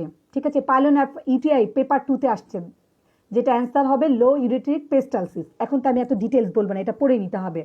এনবিডির পরে শক নিয়ে আসছে, তাহলে আমার অবশ্যই রিসাসিটেশন লাগবে, এনভিডির পরে শকে পেশেন্ট যেতে পারে কেন? প্রথম কারণ হচ্ছে তার পোস্টপার্টাম হ্যামোরেজের কারণে। তারপর অনেক কারণে শক হতে পারে। তার হতে পারে তার হঠাৎ করে কার্ডিয়াক অ্যারেস্ট হতে পারে, পালমোনারি ইডিমা হতে পারে, পোস্টপার্টাম মায়োপ্যাথি হতে পারে, এরকম। কিন্তু প্রথম কারণ হচ্ছে পোস্টপার্টাম এনভিডির পরে পোস্টপার্টাম হ্যামোরেজ হচ্ছে প্রথম কারণ। তাহলে শকে অবশ্যই রিসাসিটেশন করব, দেন সাইড বাই সাইড আমরা অ্যাকর্ডিং টু কজ তাকে ম্যানেজ করব। তার যে অ্যাটনিক ইউটেরাসের কারণে যে পিপিএইচ হয়, তাহলে ইটোটনিক ড্রাগ দেবো, অক্সিটোসিন, মিসোপ্রোস্টল এইসব দিব। তার যদি রিটেন প্লাসেন্টার কারণে হ্যামোরেজ হয়, তাহলে প্লাসেন্টা রিমুভ করব। তার যদি আমার কোনো জেনিটাল ট্র্যাক ইঞ্জুরি কারণে থাকে, তাহলে আমরা সেটা ইঞ্জুরিটা রিপেয়ার করব। তার যদি কোয়াগুলোপ্যাথি থাকে, আমরা সাথে সাথে বেডসাইড কোয়াগুলেশন টেস্ট করি আমরা। ক্লটিং টাইম নর্মাল হচ্ছে 5 মিনিট। যদি 5 মিনিটও যদি ক্লটটা না হয়, তাহলে মনে করবো তার কোয়াগুলোপ্যাথি। তাহলে আমরা তাকে ফ্রেশ ফ্রোজেন প্লাজমা দিব, ফ্রেশ ব্লাড ট্রান্সফিউশন দিব, এভাবে। কিন্তু অবশ্যই শকের পেশেন্ট প্রথমেই আমরা শকের ম্যানেজমেন্ট দিব, ইমিডিয়েট রিসাসিটেশন। এখন আমি আরেকটা কথা বলি, সেটা হচ্ছে আপনার আমরা যারা পড়াশোনা করতেছি, যাদের সুযোগ থাকবে, তারা অবশ্যই আমরা 1-2 দিন সপ্তাহে চেম্বার করব। যদি আমরা চেম্বারটা করি, তাহলে আমাদের অনেক কনফিডেন্ট থাকে। আমরা এই মুহূর্তে যারা আমরা পাস করতে পারিনি, তারা আমরা কখনো ট্রেনিংয়ে ঢুকবো না। ট্রেনিংয়ে ঢুকলে আমাদের কিন্তু অনেক হবে না, কখনোই আমাদের পার্ট 1 হবে না। ট্রেনিং অনেক সময় দিতে হয়। আমরা কি করব, আমরা যদি পারি 1 থেকে 2 দিন একটা চেম্বারের ব্যবস্থা করব।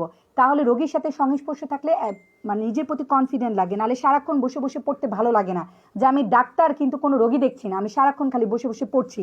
আমি পরীক্ষার 2 সপ্তাহ আগেও রোগী দেখে আসছি। আমার এমসিপিএস পরীক্ষা ছিল, আমি সবসময় 2013 সাল থেকে 12 সালে পাস করছি, 13 সাল থেকে চেম্বার করি। হ্যাঁ, আমি সপ্তাহে 2 দিন করি, 1 দিন করি। এখন তো 2 দিন করি, প্রথম দিকে 1 দিন করতাম, এরকম। কেন? কারণ আমি রোগীর সাথে টাচ থাকলে আমার কনফিডেন্ট থাকতো যে রোগীরা এভাবে আসে, রোগী ম্যানেজমেন্ট করতে কনফিডেন্ট লাগে, ক্লিনিক্যালগুলো অ্যান্সার দেওয়া সহজ হয়। তাহলে একটা পরামর্শ, যাদের সুযোগ থাকবে তারা অবশ্যই আমরা সপ্তাহে 1 থেকে 2 দিন চেম্বার করবো। পরীক্ষার 1 মাস বা 15 দিন আগে আমরা চেম্বার বন্ধ করে দিব। কিন্তু এই পর্যন্ত আমরা রোগী দেখেই যাব, তাহলে আমাদের কনফিডেন্ট লেভেল অনেক উপরে চলে যাবে। 14 নম্বর কোশ্চেনটাও আমার হুবহু কমন আসছে। 14 নম্বর কোশ্চেনটা দেখেন, স্পাইনা বাইফিটা কোন ড্রাগে হয়? একদম আমার হ্যান্ড নোট থেকে আসছে। আমি আপনাদের অবস্টেটিক ড্রাগ, ট্রায়াটোজেনিক ড্রাগের একটা হ্যান্ড নোট দিয়েছিলাম। আমি একটু বের করি, যে অবস্টেটিক ড্রাগের হ্যান্ড নোটটা আমি একটু 1 সেকেন্ড বের করি।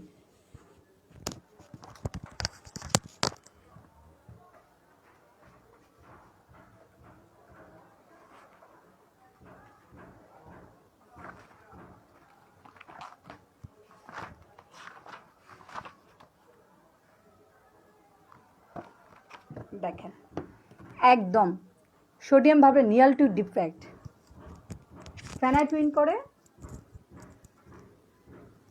ভালপ্রয়েডটা হচ্ছে নিয়াল টিউব ডিফেক্টের মধ্যে স্পাইনা বাইফিটা পড়ে। ঠিক আছে, কেউ যদি এটা পড়ে যেয়ে থাকেন, এটা অ্যান্সার পাওয়ার কথা। দেখেন, ফেনাইটুইন করে ফিটাল হাইড্যান্টোইন সিনড্রোম। এটার মধ্যে আছে মাথাটা ছোট করে, তাহলে মেন্টাল রিটার্ডেশন হবে, এবং ক্রেনিও যে কোনো ডিফেক্ট মানে ট্যাটোজেনিক ইফেক্ট, ক্রেনিও ফেশিয়াল এবং হার্ট অ্যাবনর্মালিটি করে। ইউজুয়ালি ক্রেনিও মাথায় সমস্যা করে, ফেসে সমস্যা করে, হার্টে ডিফেক্ট করে মেইনলি।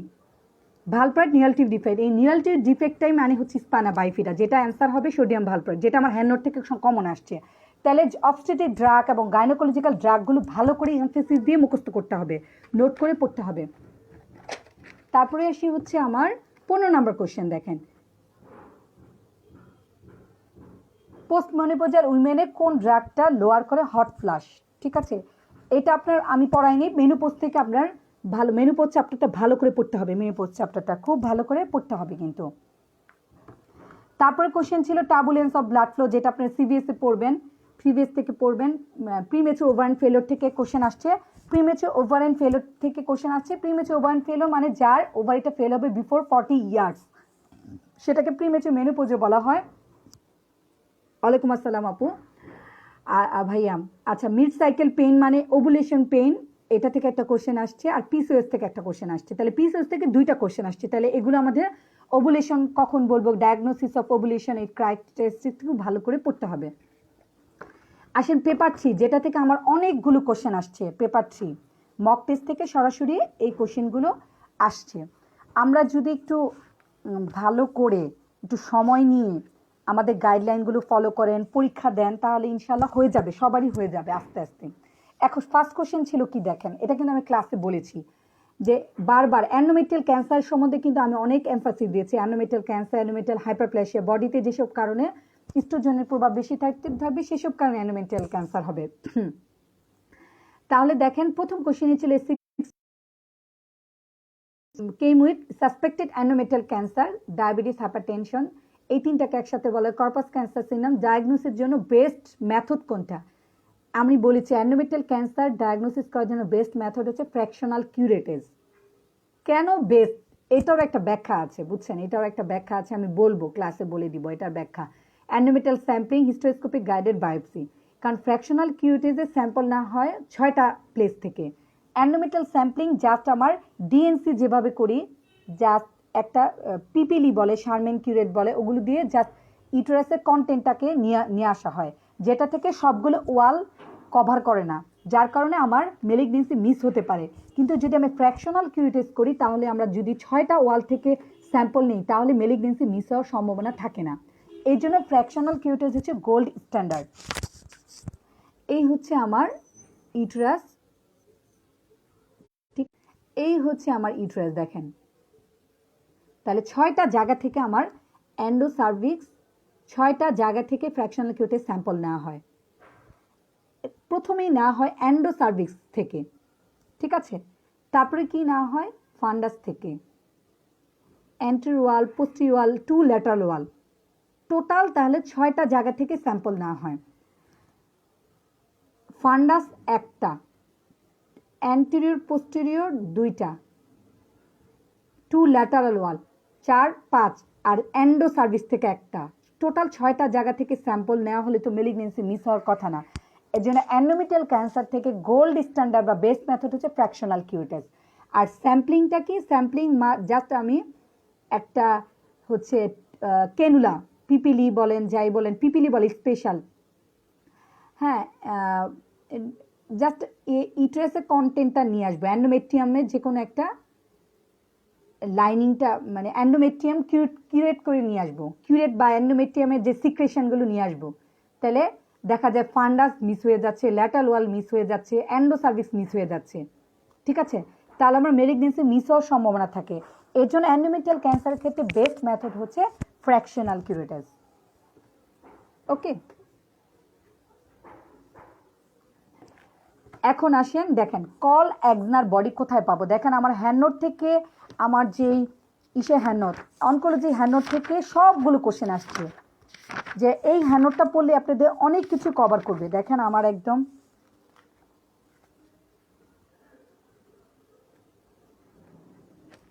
আচ্ছা নিতু আপু, এখন কি করবেন আপু? ধৈর্য ধরতে হবে, পড়ালেখা চালিয়ে যেতে হবে, হ্যাঁ, নাহলে আবার সব ভুলে যাবেন। ধৈর্য ধরে পড়াশোনা চালিয়ে যেতে হবে। এখন আপনার কাজই হচ্ছে শুধু পরীক্ষা দেওয়া।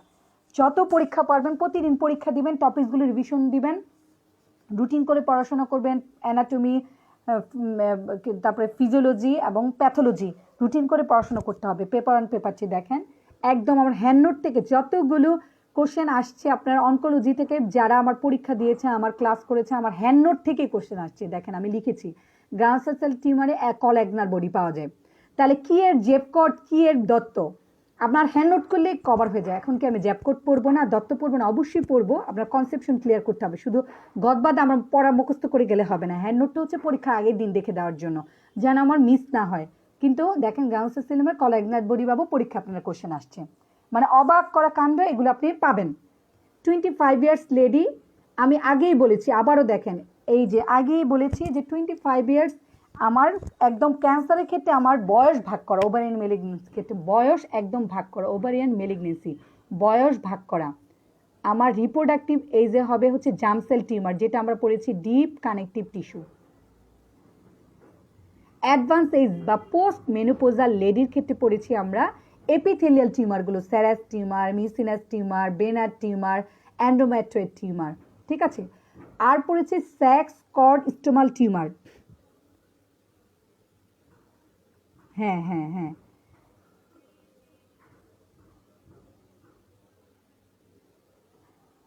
হ্যান্ডনোট কিভাবে পেতে পারেন আপু? হ্যান্ডনোটটা তো হচ্ছে আমি বললাম না, ক্লাস শেষে আমি প্রত্যেকটা টপিকের উপর আমার হ্যান্ডনোট দিই, আপনাদের জন্য স্পেশাল আমার করা।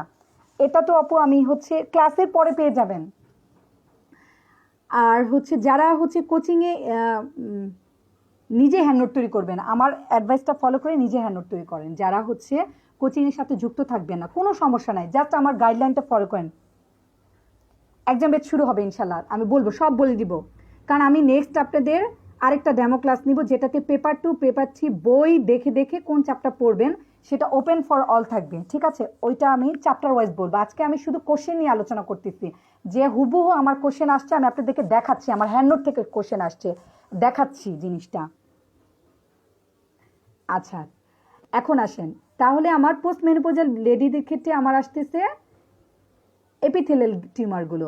মিক্সড এজ মানে রিপ্রোডাক্টিভ এজেও হতে পারে, পোস্ট মেনোপজাল এজেও হতে পারে। সেটা কি টিউমার? Sex কর্ডিস্টোমাল tumour.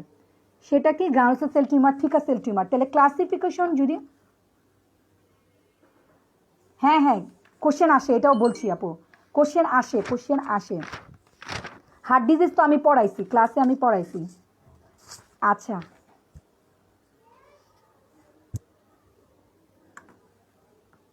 আচ্ছা সব বলবো, পেপার 1 পেপার 2 সব বলবো, ঠিক আছে। না না হয় নাই, ক্লাস আমার হয় নাই, গেট লাগা বাড়ি দিতে।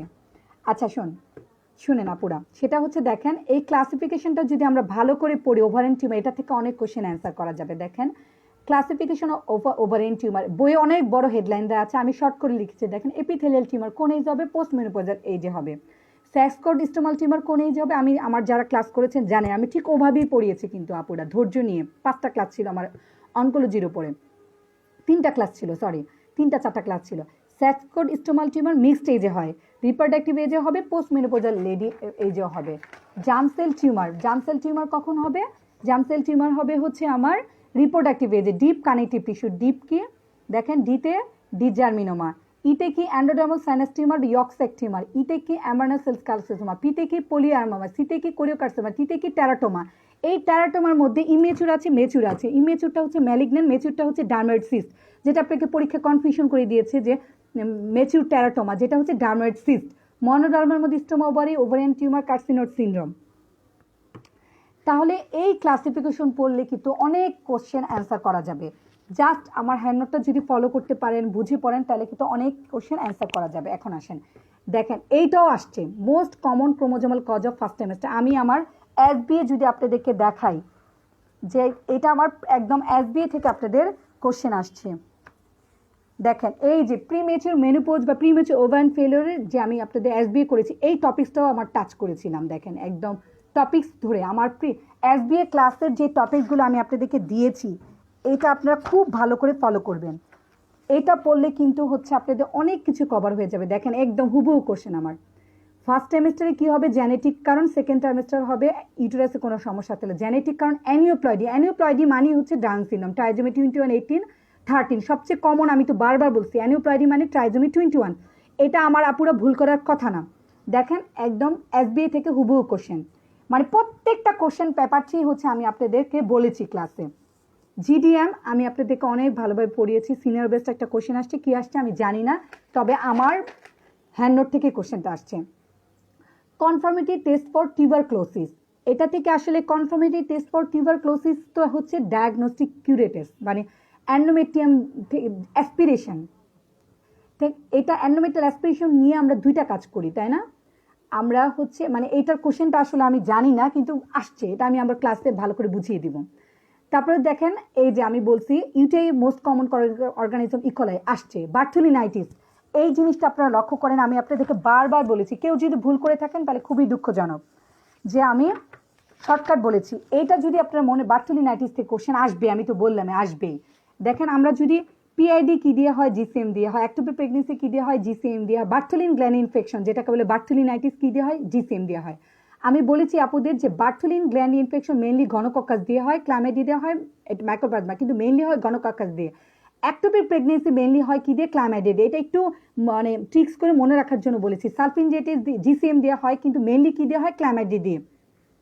গনোকক্কাস দিয়ে আগে বেশি হইতো, এখন কেন কম হচ্ছে? কারণ গনোকক্কাস সিমটোমেটিক, আর্লি ডায়াগনোসিস এবং ভালো অ্যান্টিবায়োটিক এখন পাওয়া যায়, আর্লি ট্রিটমেন্ট, এই জন্য গনোকক্কাস এখন কমে গেছে। গনোকক্কাস কমে গেছে, ক্লাইমেডিয়ার অ্যাসিমটোমেটিক থাকে, ক্লাইমেডিয়ার অ্যান্টিবায়োটিক কভারেজ তেমন ভালো না, এর জন্য ক্লাইমেডিয়ার ইনসিডেন্স অনেক বেশি। তাহলে অ্যাক্টোপিক প্রেগনেন্সি মেইনলি ক্লাইমেডি দিয়ে হচ্ছে, ইনফার্টিলিটি মেইনলি ক্লাইমেডি দিয়ে হচ্ছে, কিন্তু বার্থেলিনাইটিস মেইনলি গনোকক্কাস দিয়ে হচ্ছে। তাহলে এক জিসিএম পড়লে আপনাদের অনেক কিছু পড়া শেষ। আবারও বলি, পিআইডি কি দিয়ে হয়? জিসিএম দিয়ে হয়। অ্যাক্টিভ প্রেগনেন্সি কি দিয়ে হয়? জিসিএম দিয়ে হয়। বার্থনিক গ্ল্যান্ড ইনফেকশন কি দিয়ে হয়? জিসিএম দিয়ে হয়। তারপরে হচ্ছে আমার সার্ভিসাইটিস কি দিয়ে হয়? জিসিএম দেওয়া। আদার্স কিছু আছে, আইওসিডি নিউট্রিয়ে থাকলে অ্যাক্টিনোমাইসিন দিয়ে হয়। Pelvic infection following delivery abortion হচ্ছে একটু ডিফারেন্ট মনে রাখতে হবে, জিসিএম ছাড়া বাকি ইকোলাই ব্যাকটেরিয়েড। বাট ভালভো ভ্যাজাইনিটিস একটা চার্ট দিব আমরা, যেটাতে আমরা বলবো যে কোনো ব্যক্তি যদি ডিসচার্জ নিয়ে আসে তাহলে জিজ্ঞেস করবো তার ইচিং আছে কি না। ইচিং থাকলে দুইটা কজ, ট্রাইকোমোনাস ক্যান্ডিডা। ইচিং না থাকলে বাকিগুলো জিসিএম ব্যাকটেরিয়াল ভ্যাজাইনোসিস। একটা চার্ট আছে, এই চার্টটা যদি আমরা সবাই জানেন যারা প্রিভিয়াস আপনি এই চার্টটা যদি ফলো করেন তাহলে হচ্ছে আপনাদের এই ভ্যাজাইনাল ডিসচার্জ নিয়ে কিন্তু ব্যাকটেরিয়াল ভ্যাজাইনোসিস থেকে কোশ্চেন থাকেই। এই চার্টটা পড়লে কিন্তু অনেক কিছু কভার হয়ে যায়। যে ভ্যাজাইনাল ডিসচার্জ নিয়ে আসছে, আমি প্রথমেই জিজ্ঞেস করবো তার ইচিং আছে কি নাই। যদি ইচিং থাকে ট্রাইকোমোনাস ক্যান্ডিডা, ইচিং না থাকলে জিসিএম প্লাস হচ্ছে ব্যাকটেরিয়াল ভ্যাজাইনোসিস। তারপরে এই চার্টটা দেখেন যে পাশাপাশি আমি গুছিয়ে লিখেছি এজন্য যেন পরীক্ষার হলে মিস না হয়। দুই ট্রাইকোমোনাস ব্যাকটেরিয়াল ভ্যাজাইনোসিসের কনসিস্টেন্সি যে ডিসচার্জের কনসিস্টেন্টে থিন হয়, বাকি দুইটা ঠিক হয়। পিএইচ মোর দেন 4.5 মানে অ্যালকানাইল পিএইচ। অ্যালকালাইন পিএইচ যদি থাকে তাহলে মানে ভ্যাজাইনাল ডিফেন্স যখন লস থাকে তখন অ্যালকালাইন পিএইচ হয়।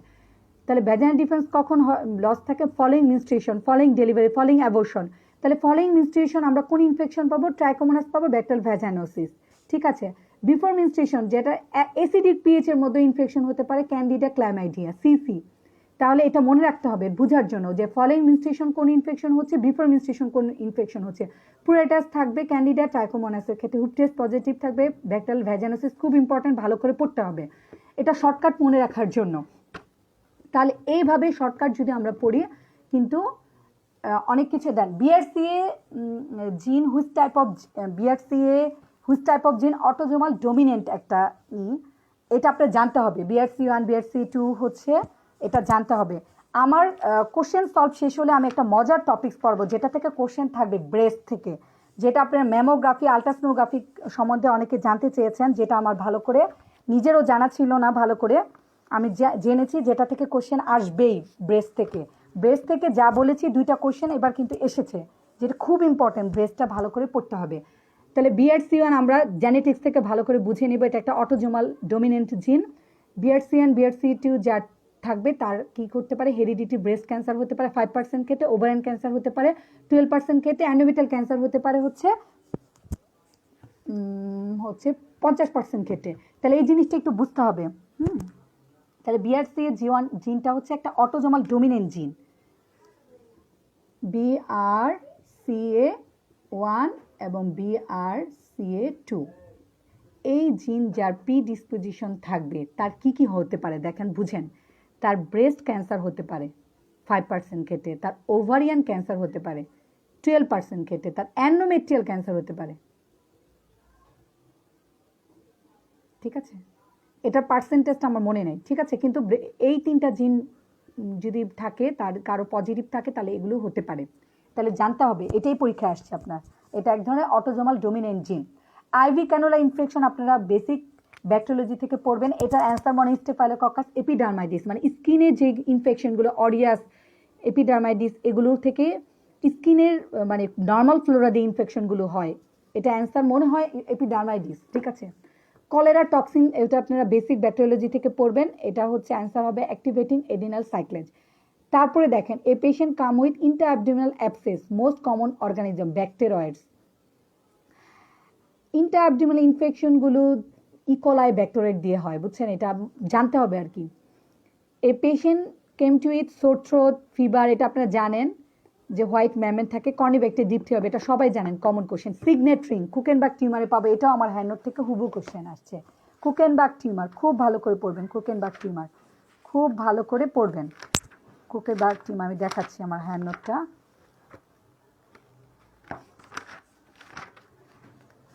দেখেন, কুকেনবার্গ টিউমার, এটার প্যাথোগনোমিক ফিচার হচ্ছে সিগনেট রিং। তাহলে দেখেন হ্যান্ডনোটটা পড়লে কিন্তু আমার অনকোলজির সব কোশ্চেন আমার হ্যান্ডনোট থেকে আসছে। সিগনেট রিং পাবো কুকেনবার্গ টিউমারে। A patient came to with curdy white discharge, তাহলে সেটা আসছে আমার হচ্ছে এই পেজটা থেকে, কার্ডি হোয়াইট ডিসচার্জ। দেখেন একদম লেখা আছে, এই ফিচার মানে পেজটা আমি যে কতবার আপলোড দিয়েছি আপনাদের জন্য, দেখেন এই কোশ্চেনটা আসছে এই চ্যাপ্টার থেকে, কার্ডি হোয়াইট ডিসচার্জ ক্যান্ডিডেটে পাবো। তাহলে এই চারটা পড়লে আপনারা অনেক অ্যান্সার করতে পারবেন। Cardi white discharge. তারপরে এখন আসেন 16 উইকস প্রেগনেন্সি ভেরিসেলার জোস্টার ভাইরাস। এই জিনিসটা আমি গতবারও আসছে জানুয়ারিতে 2000, মানে এখন তো জানুয়ারি 2021 সাল, 2020 সালের জানুয়ারিতে ভেরিসেলার মানে চিকেন পক্স নিয়ে কোশ্চেনটা আসছে। আমি ভাবছি এবার আসবে না, কিন্তু এবারও আসছে। তার এর মানে এটাও পড়তে হবে, যেহেতু গতবার আসছে এই জন্য আমি আপনাদের চিকেন বক্সটা কিন্তু ভালো করে বলি নাই। যারা পেরেছেন আলহামদুলিল্লাহ, তাদেরকে ইমিউনোগ্লোবিন জি দিবে, এটা ক্লাসে ভালো করে পড়ানো হবে। প্রাইমারি অ্যামনোরিয়া উইভিং of the neck short structure, দেখেন আবার আসছে টার্নার সিনড্রোম পেপার 3-তে 45X0। দেখেন এক টার্নার পরে দুইটা পেপারে দুইটা অ্যান্সার হয়ে যায়। তারপরে দেখেন প্রম নিয়ে কোশ্চেন আসছে। এটা আমরা প্রমটা একটু পড়াবো। আমরা প্রম নিয়ে কোশ্চেন আমি বলি নাই। প্রম নিয়ে যে প্রিমেচুর রাপচার মানে জাস্ট সময়ের আগে যদি পানি ভেঙে যায় সেটাকে প্রম বলে। সেটা মেনলি ইনফেকশনের কারণে হতে পারে, পলিহাইড্রামনিসিস, কিন্তু মেইন কারণ ইনফেকশনের কারণে আমার প্রম হবে। পানি বেড়ে গেলে ম্যামেনটা স্ট্রেচ হয়ে প্রম হতে পারে, কিন্তু মেইন কারণ আমরা যেটা পাই ইনফেকশন, ইউনাইটেক infection, lower genital tract infection. যেটা লোয়ার জেনিটাল ট্র্যাক্ট ইনফেকশন মানে ব্যাকটেরিয়াল ভ্যাজাইনাসিস, ক্লাইমাইডিতে যে ইনফেকশন হয় তার কারণে প্রম হয়। সেকেন্ডারি ইমিউনো রেসপন্স যেটা মেমোরি সেল তৈরি করে, এটাও হচ্ছে আমার হ্যান্ড নোট থেকে আসছে। আমার একটা ইমিউনোলজির একটা হ্যান্ড নোট দিয়েছিলাম, সেটা থেকে আসছে, ইমিউনোলজি হ্যান্ড নোট থেকে। সেকেন্ডারি ইমিউনো রেসপন্স আপনাদের আমি আপনাদেরকে পড়তে বলেছিলাম। Primary immuno response, secondary immuno রেসপন্সের হচ্ছে এই যে দেখেন ডিফারেন্স থেকে আসছে। আমি কিন্তু এই হ্যান্ড নোটে যা বলবো সেই হ্যান্ড নোটটা খুব ইম্পর্টেন্ট, আপনারা একটু ফলো করবেন মনোযোগ দিয়ে। ইমিউনো রেসপন্স প্রাইমারি সেকেন্ডে আমি ডিফারেন্সটা পড়তে বলেছি না, এই ডিফারেন্স থেকে কোশ্চেনটা আসছে। পেশেন্ট কেম উইথ প্রি-এক্লাম্পসিয়া থেকে তাহলে দুইটা কোশ্চেন আসছে, ভালো করে পড়তে হবে। মেন কারণ হচ্ছে ভেসো কনস্ট্রিকশন, ইন্টেন্স ভেসো স্পাজম। কোন ভেসেল স্পাজম? যেটা ইউটেরাসে সাপ্লাই দেয় সেটাই তো ইউটেরাইন আর্টারি, যেটা ব্রাঞ্চ হচ্ছে spiral artery. Uterine artery branch হচ্ছে স্পাইরাল আর্টারি, হচ্ছে sub branch. Which of the following is not a HLA associated disease? তাহলে আমিও হচ্ছে আপনাদেরকে বলেছিলাম যে এইচএলএ রিলেটেড এক্সাম্পলগুলো কিন্তু পড়তে হবে। হ্যাঁ, এটা একটু দেখে নেবেন।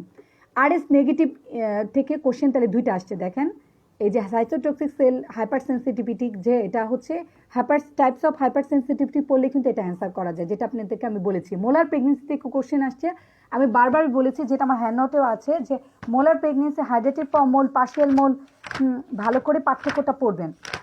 এটা থেকে কোশ্চেন আপনাদের থাকবেই, ঠিক আছে? আপনারা এগুলো সব নোট করে নেন যে কোনটা থেকে কোশ্চেন আপনার থাকবেই। এটা বুঝে একদম সুন্দর করে পড়তে হবে। দেখেন মোলার প্রেগনেন্সি, কমপ্লিট মোল, পার্শিয়াল মোলের পার্থক্যটা থেকে কোশ্চেন আসছে। কমপ্লিট মানে হচ্ছে ফিটাল টিস্যুটা অ্যাবসেন্ট থাকবে, কমপ্লিট। পার্শিয়ালের ক্ষেত্রে পার্শিয়াল ফিটাস থাকবে, পার্শিয়াল মোল থাকবে। যেটাতে কমপ্লিট পলিফারেশন অফ ট্রোফোব্লাস্ট হবে সেটা কমপ্লিট মোলে পাবো, আর এটাতে ফোকাল পলিফারেশন আর ট্রোফোব্লাস্ট হাইপারপ্লেসিয়া। কেরিওটাইপটা মনে হয় আসছে, ঠিক আছে? কেরিওটাইপ হচ্ছে এটাতে ডিপ্লয়েড, এটা ট্রাইপ্লয়েড বা টেট্রাপ্লয়েড।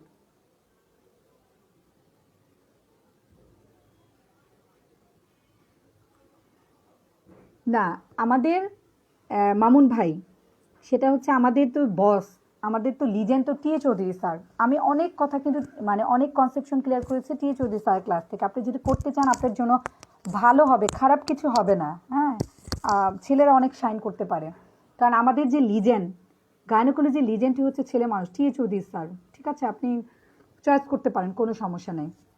আচ্ছা, তাহলে আমরা এরকম মোলার প্রেগনেন্সি থেকে কি পড়বো, ভালো করে পড়বো মোলার প্রেগনেন্সিটা, ঠিক আছে? তারপরে হচ্ছে আমার কিছু এমসিকিউ বলবো আমি। দেখেন, আমরা এমসিকিউ টপিকগুলো একটু ভালো করে আপনারা লিখে নেন। যে পেলভিক অর্গান থেকে lymphatic drainage, blood supply, nerve, খুব ভালো করে পড়তে হবে। Embryology chapter 2।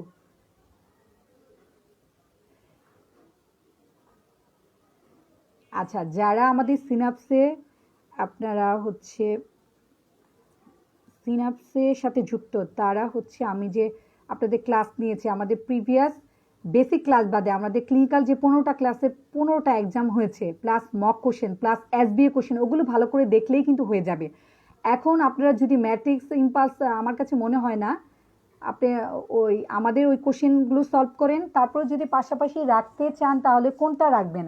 ইম্পালসটা রাখতে পারেন, ইম্পালস, ঠিক আছে? ইম্পালসে দেখা যায় কি অনেক কোশ্চেন আছে আপনার ওই খালদুন, 10 টিচার্স, তারপরে হচ্ছে টিন্ডেল, সবগুলো কোশ্চেন ইম্পালস। আপনি ইম্পালসটা ফলো করবেন, কোশ্চেন ব্যাংক ইম্পালস, ঠিক আছে? ম্যাট্রিক্সে অনেক কম কোশ্চেন দেওয়া আছে। আমার তো সব ছিল, কিন্তু আমি এতটা সময় পাইনি। আপনার পড়াশোনাটা তো থাকবে অবশ্যই, দত্ত ব্যাচ বইটা পড়ে তারপরে কোশ্চেন সলভ করবেন। আমাদের প্রিভিয়াস কোশ্চেনটা সব কোশ্চেন সলভ করেন, তারপর যদি সময় থাকে ইম্পালসটা দেখতে পারেন, ঠিক আছে? তাহলে এমব্রায়োলজিটা অনেক ভালো করে পড়তে হবে। ব্রেস্টটা আমি আজকে আপনাদেরকে পড়িয়ে দিব খুব ভালো করে।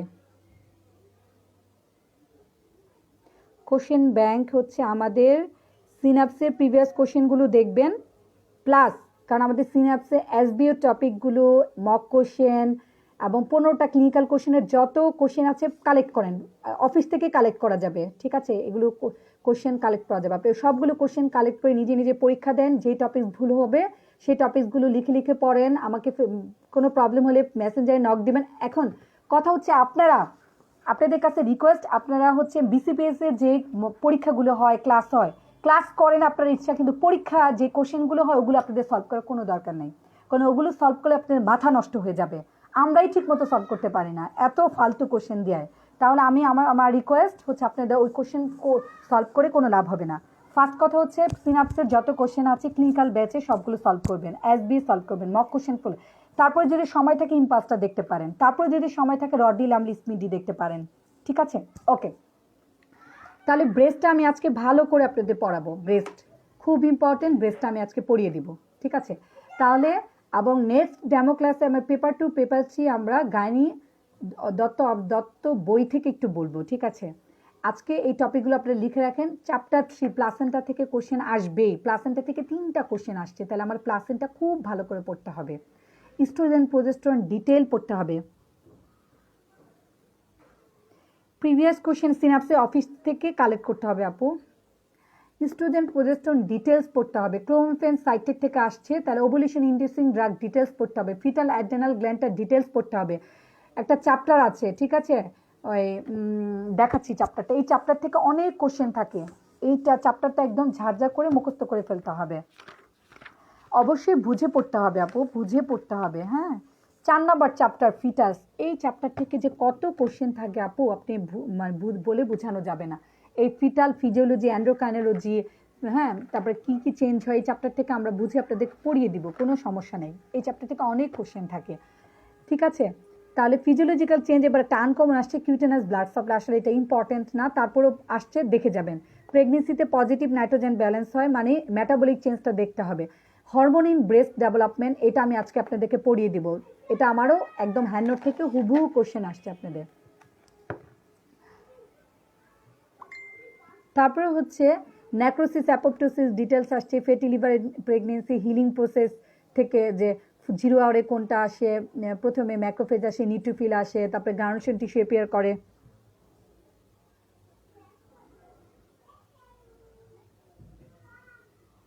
আচ্ছা আচ্ছা, করবো, অ্যাকসেপ্ট করবো আপু, আচ্ছা ঠিক, সবার ফ্রেন্ড রিকোয়েস্ট অ্যাকসেপ্ট করবো।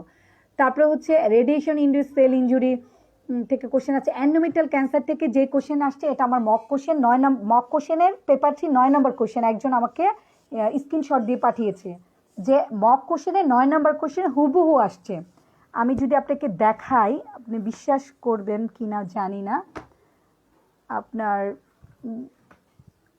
মানে বিসিপিএসও হচ্ছে আমার মক থেকে সরাসরি কোশ্চেন আসবে, এটা হচ্ছে আনবিলিভেবল একটা কথাবার্তা, ঠিক আছে?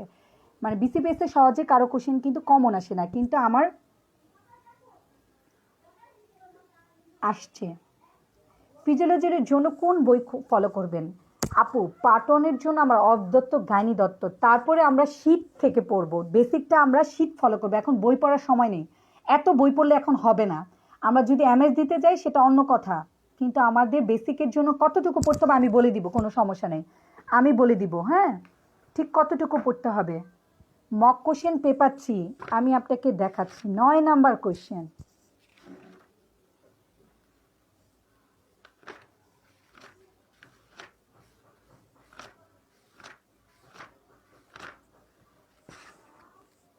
আচ্ছা, যারা পরীক্ষা দিচ্ছেন তারা তো জানেন।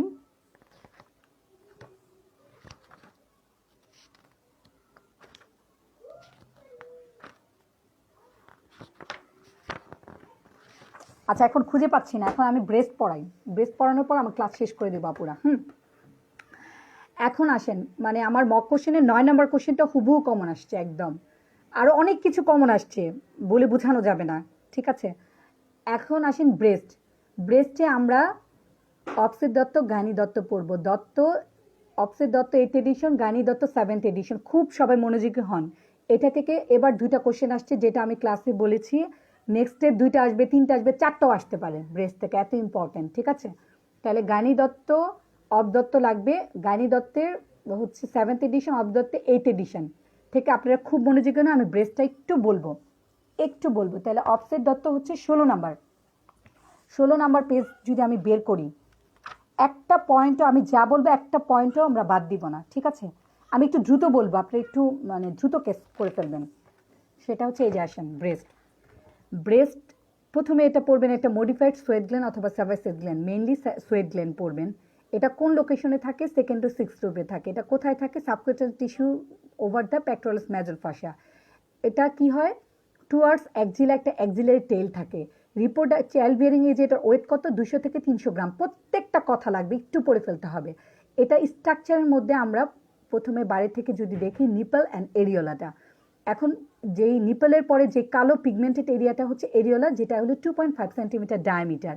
এই মন্টোগোমেরি টিউবারকল হচ্ছে অ্যাক্সেসরি সেবাসিয়াস গ্ল্যান্ড, যেটা প্রেগনেন্সিতে পেরিফেরি এরিওলার জাস্ট, এটা নিপল, এটা হচ্ছে এরিওলা, পেরিফেরি অফ দ্য এরিওলাতে পাওয়া যায়, যেটা আমার প্রেগনেন্সিতে মন্টোগোমেরি টিউবারকলটা অ্যানলাস পাওয়া যায়। নর্মালি আমরা এই জিনিসটা দেখতে পাই না। তারপরে নিপলটা কি? নিপল একটা মাস্কুলার প্রজেকশন, এটা ভাস্কুলার এবং সারাউন্ডেড আনস্ট্রাইটেড মাসেল, মানে স্মুথ মাসেল, যেটা হুইচ মেক ইট কন্ট্যাক্টাইল। এই নিপলের এরিওলাতে কি হয়? লেকটিফাস ডাক্টটা ওপেন করে। কয়টা লেকটিফাস ডাক্ট আছে? 15 থেকে 20টা।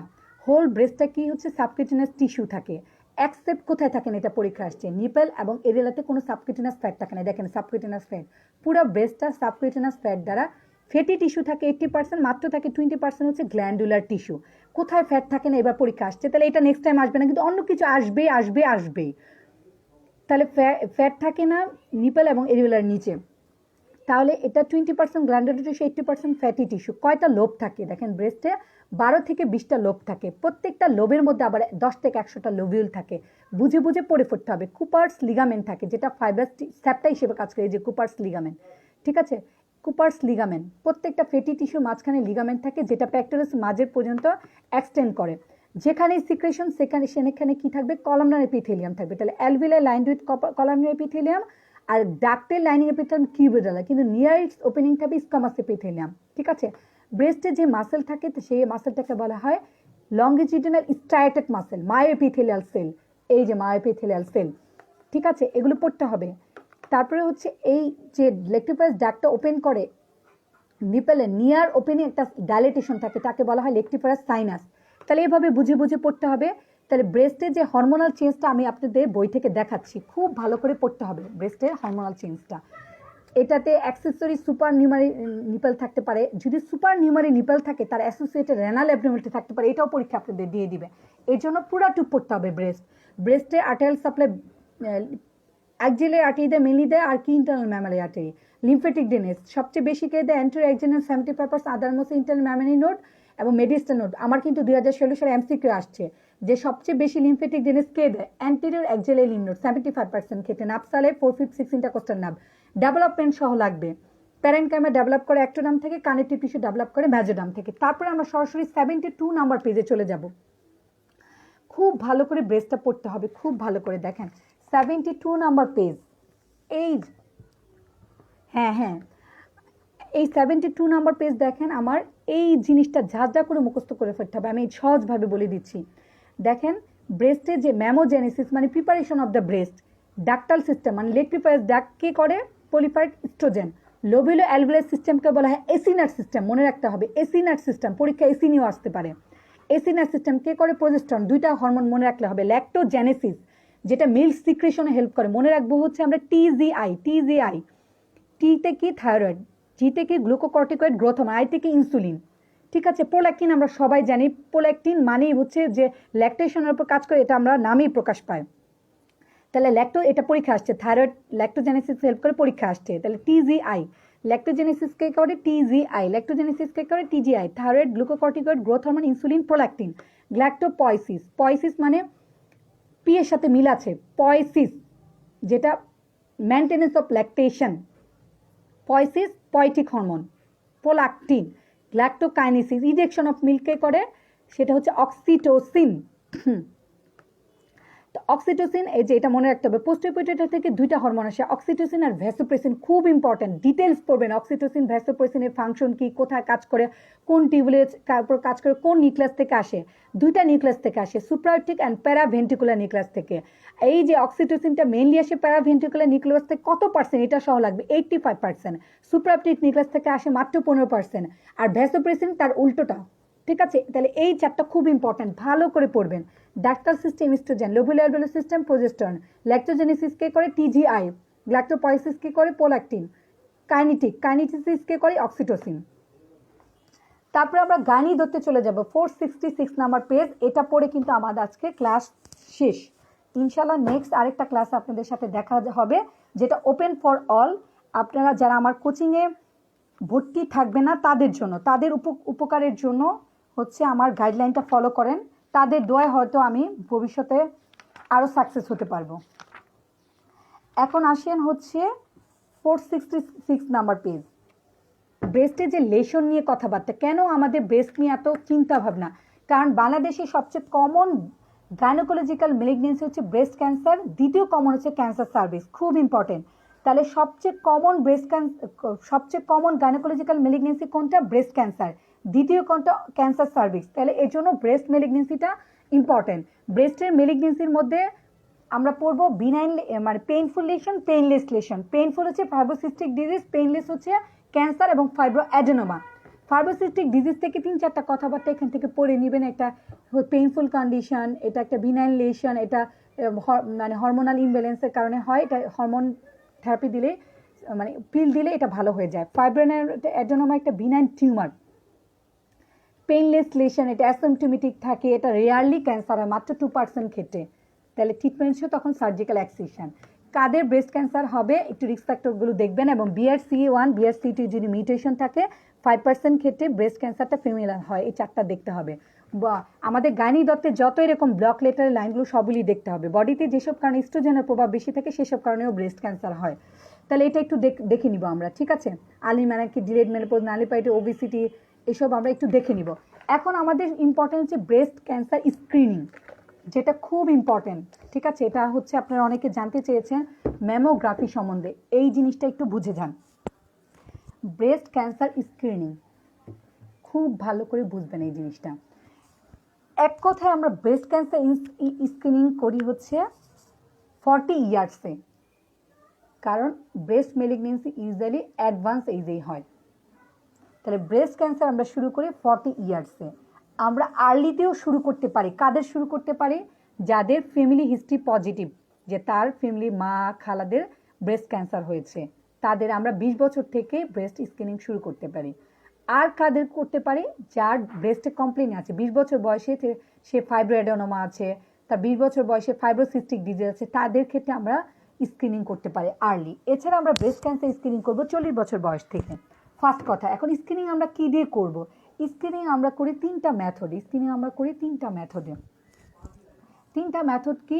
SBE, সেলফ ব্রেস্ট এক্সামিনেশন, যেটা আমরা মান্থলি করি ঘরে বসে। তারপরে ক্লিনিক্যাল ব্রেস্ট এক্সামিনেশন, যেটা আমরা ইয়ারলি করি হচ্ছে বাই ডক্টর। তারপরে করি হচ্ছে আমরা ম্যামোগ্রাফি, যেটা আমরা ইয়ারলি করি। এখন এই যে আলট্রাসোনোগ্রাফি কখন করতে দিব, ম্যামোগ্রাফি কখন করতে দিব? আমরা যখন যার কোনো ব্রেস্টে কমপ্লেইন নাই, যার কখনো ফ্যামিলি হিস্ট্রি পজিটিভ নাই, তার আমরা ব্রেস্ট ক্যান্সার স্ক্রিনিং করব 40 বছর বয়সে 3টা দিয়ে। SBE যেটা করব আমরা মান্থলি, CBE যেটা করব আমরা ইয়ারলি, ম্যামোগ্রাফি যেটা করব আমরা ইয়ারলি। শেষ, এটা সবাই আমরা বুঝেছি ব্রেস্ট ক্যান্সার স্ক্রিনিংয়ের প্রসিডিউরগুলো। এখন আসেন যে কোনো যার ফ্যামিলি হিস্ট্রি পজিটিভ অথবা যার ব্রেস্টে ব্যথা বা কোনো লাম্প আছে রিপ্রোডাক্টিভ এজ 20 থেকে 30 বছরের মধ্যে আমাদের কাছে আসছে, তাকে আমরা দিব আলট্রাসোনোগ্রাফি। কেন দিব তাকে ম্যামোগ্রাফি কেন দিব না?